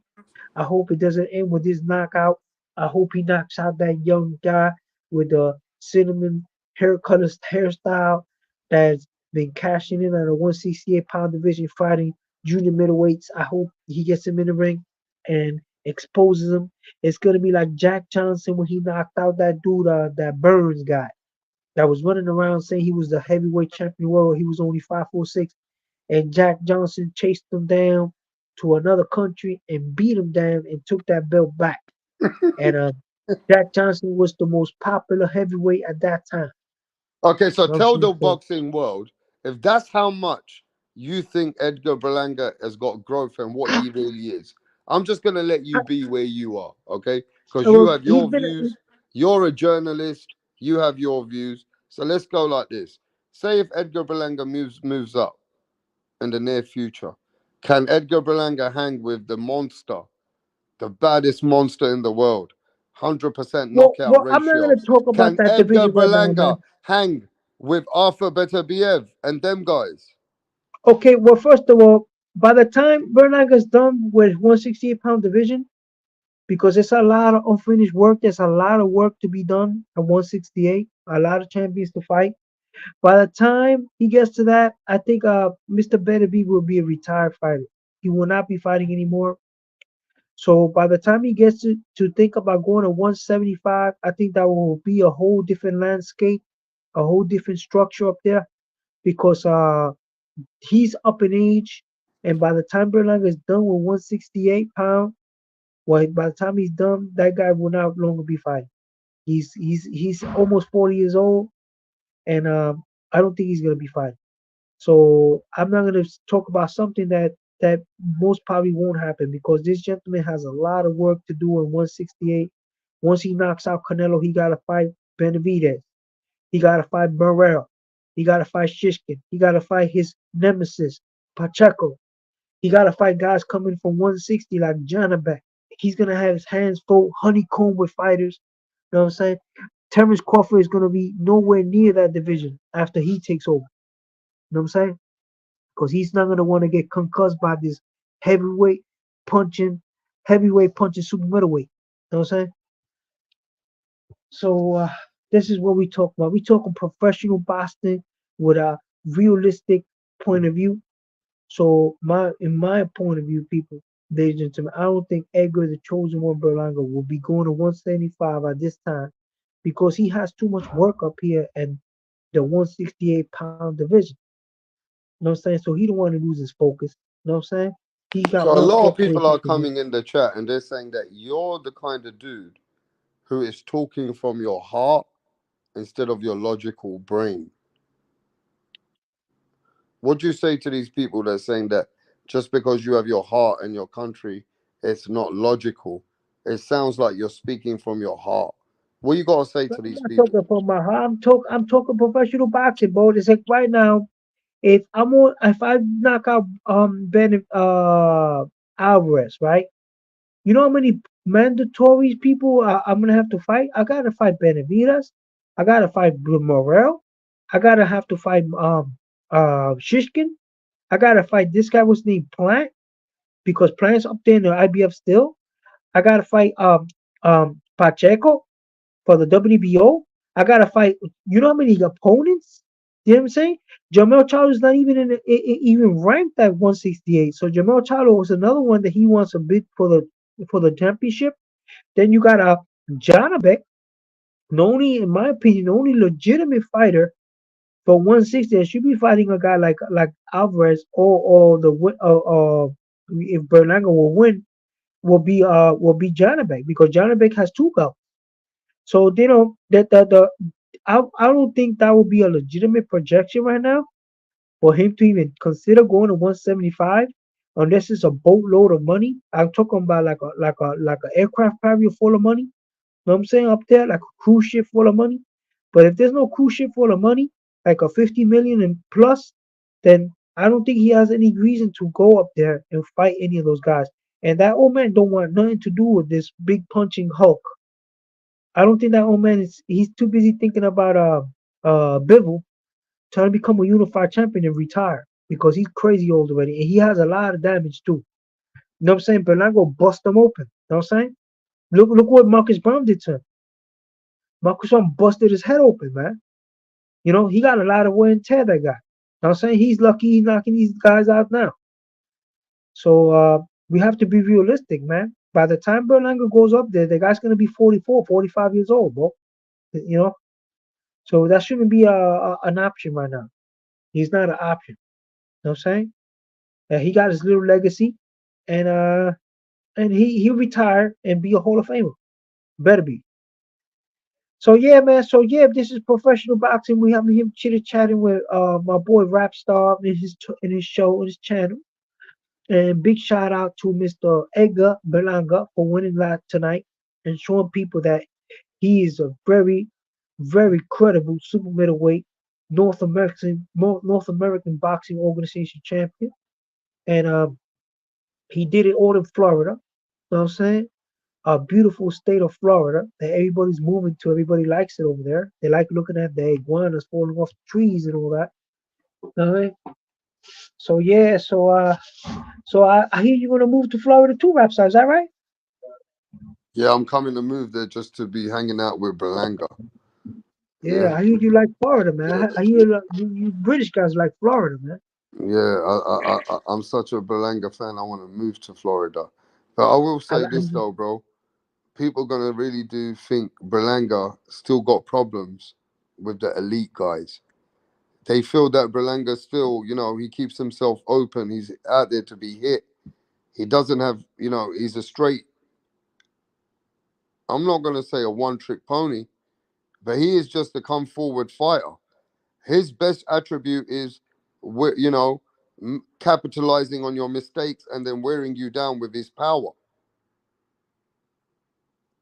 So, you know what I mean? At the end of the day, I just feel like Berlanga, when he steps up with those other fighters who got lateral movement, who got smart, and they got punching pop, is Berlanga going to get at a point where his style don't work anymore? His power is limited when you're going against skills and ring generalship and experience. So we just got to see how Berlanga develops to where he's going next. But one thing I do know is at least Berlanga came out with a bang. At least Berlanga came out with a bang, and he's showing that his power is for real if you're there to be hit. And if you're there to be hit, he's going to hurt you. That is for real. But, man, I'll bet 200 first bet. No, because you gotta understand those divisions, bro. Those people hit crazy hard, bro. Like middleweights, like anything over 154, those guys hit crazy hard, bro.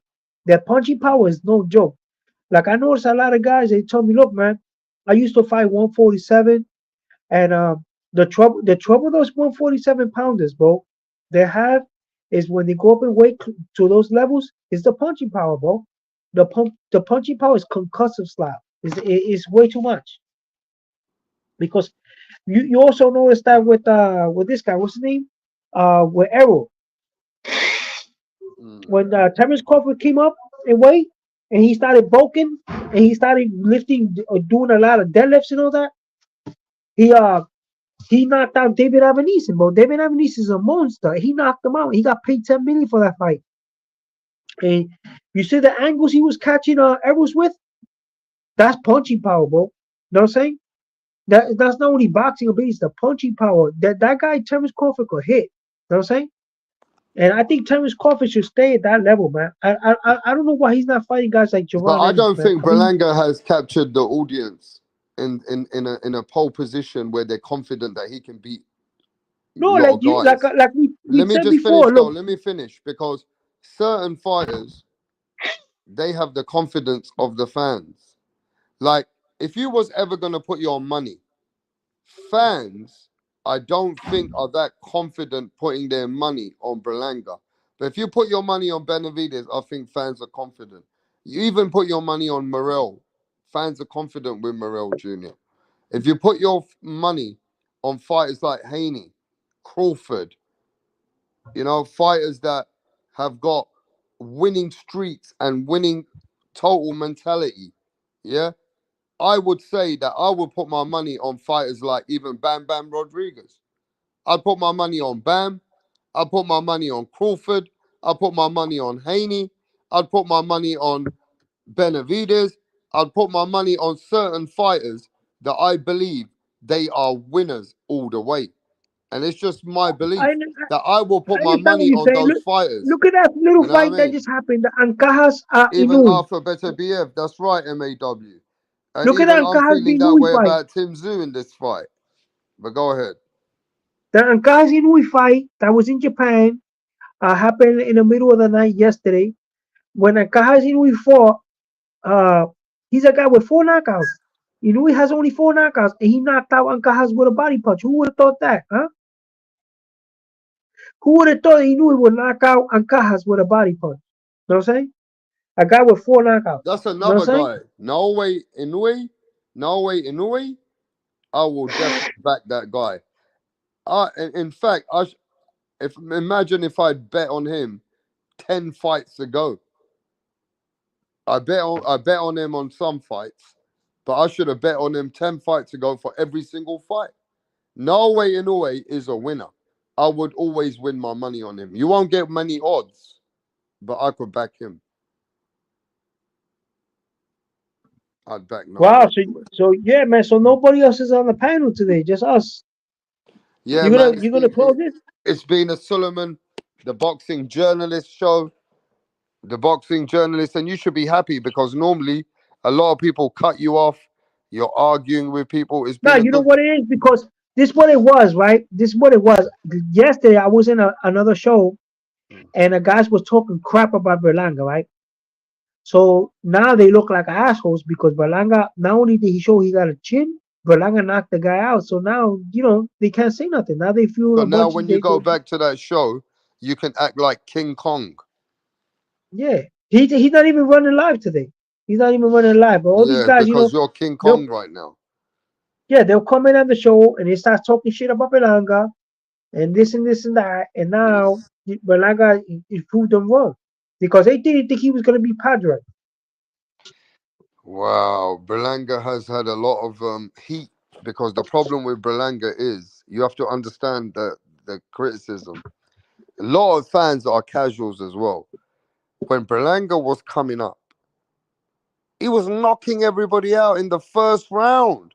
And even other fighters, when you go against journeymen and you build your resume and you're developing your career, most fighters don't just knock people out in the first round.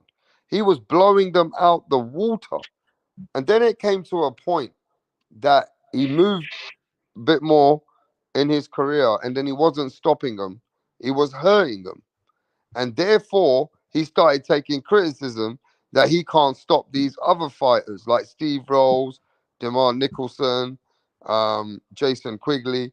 He was hurting them, he was knocking them down, but he wasn't closing the show. And therefore, the fans had put him, nah, he's overhyped. Berlanga's just hype. He's only doing that to low tier fighters. So at least now he came back with a knockout.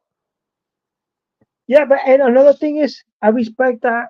That is beautiful what you say. And also the topic that you brought about Shakur. I think Shakur Stevenson, what he gotta do is hold his head, deal with the criticism, and it's like the way Terrence Crawford dealt with his because they used to do it to Terrence too. That's why Terrence wouldn't do interviews and stuff like that because people just hate us. When it comes to professional boxing, man, the hate is ridiculous, bro. Like you got all these guys hating, talking shit all the time, but what you gotta do is hold his head, man, because he had a fantastic career, and I don't think his career is far from over, bro. His career is far from over, bro. Hmm. I think he's gonna have a great career, bro. I think if the kid could go back on his winning ways, you know. Well, let's see in it. Let's see what the future holds for Edgar Berlanga. But Edgar Berlanga came out with a big show. A big show. Andy Cruz came out with a dominant win. So big up to Andy Cruz. Santiago got beaten up by Nakatani. Nakatani stopped Santiago in 6 rounds. So boy, that win that Santiago beat Nanito Donaire, that's not Yeah, but aging that well because Andy Cruz got Nakatani another now belt. knocked out Santiago in 6 rounds. He got 2 belts now. Andy Cruz, the win that he got last night, he picked up another regional belt. Mm. But he's still He had got 2 belts. some way to go until Andy Cruz fights some big boys. You know what I Yeah, mean? I think he's too green for Shakur right now. Lisa says Andy Cruz got them pillow fists, no cap. Oh man, Lisa going in. Yeah, what should I say at my interview with NASA? Wait. You have an interview with NASA? Man, big up to you, bro. If you manage to get an interview with NASA, you should know what to say yourself. If you manage to get yourself an interview there, bro. So big respect to you. Yo, but how about you, Rapstar? You interviewing anybody out there in the UK, man? You got a lot of guys like Conor Ben, man. You should be interviewing Conor Ben all the time, man. Yeah, I don't get myself out there, man. I make too much time to speak to the people on this live, bro. To the subscribers. I'm always busy with my own shit. There's a But lot of I've guys seen a in lot UK of fighters, bro. I met a lot of fighters. like even that guy, that Sonny Edward guy. If that Sonny Edward guy could stop punching, bro, you know what I'm saying? Maybe move down and weight. I think Sonny Edwards would be a threat out there.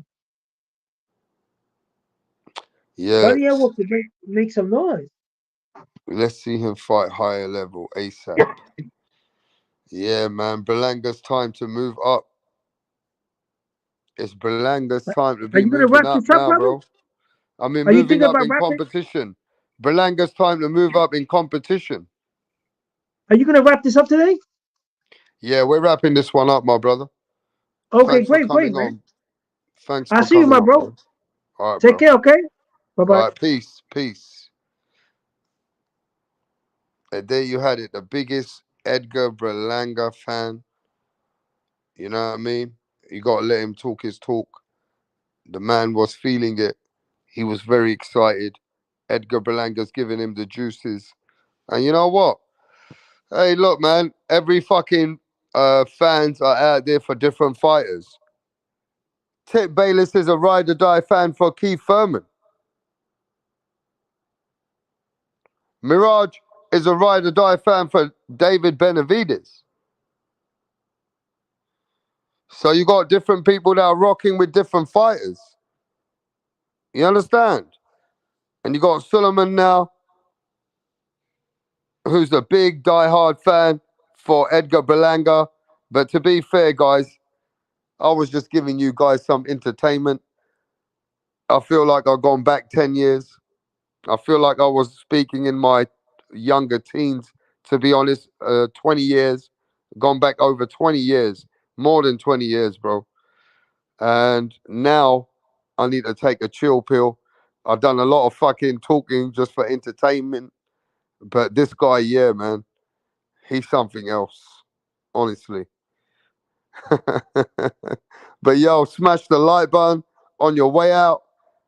But yeah, man, big up to Texas 16.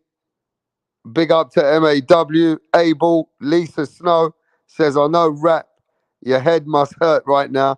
Nah, bro. No, Lisa, I'm just entertaining. But yeah, my head feels a kind of numb, a bit empty. You know what I mean? I need to refuel. I need to refuel for a bit. But yeah, smash the like buttons, folks. Yeah, I don't have an interview with NASA, but I'm just wondering. What do you mean if you're just wondering? Your fantasy. Okay. All right, bruv. That's a good fantasy to have, though. You know what I'm saying? But yo, peace out to everyone. And Berlanga did his thing. It's a Berlanga. It was Berlanga's night. So let's see what's next. Is Berlanga the chosen one? Well, we'll see. Chosen for until when? But we out.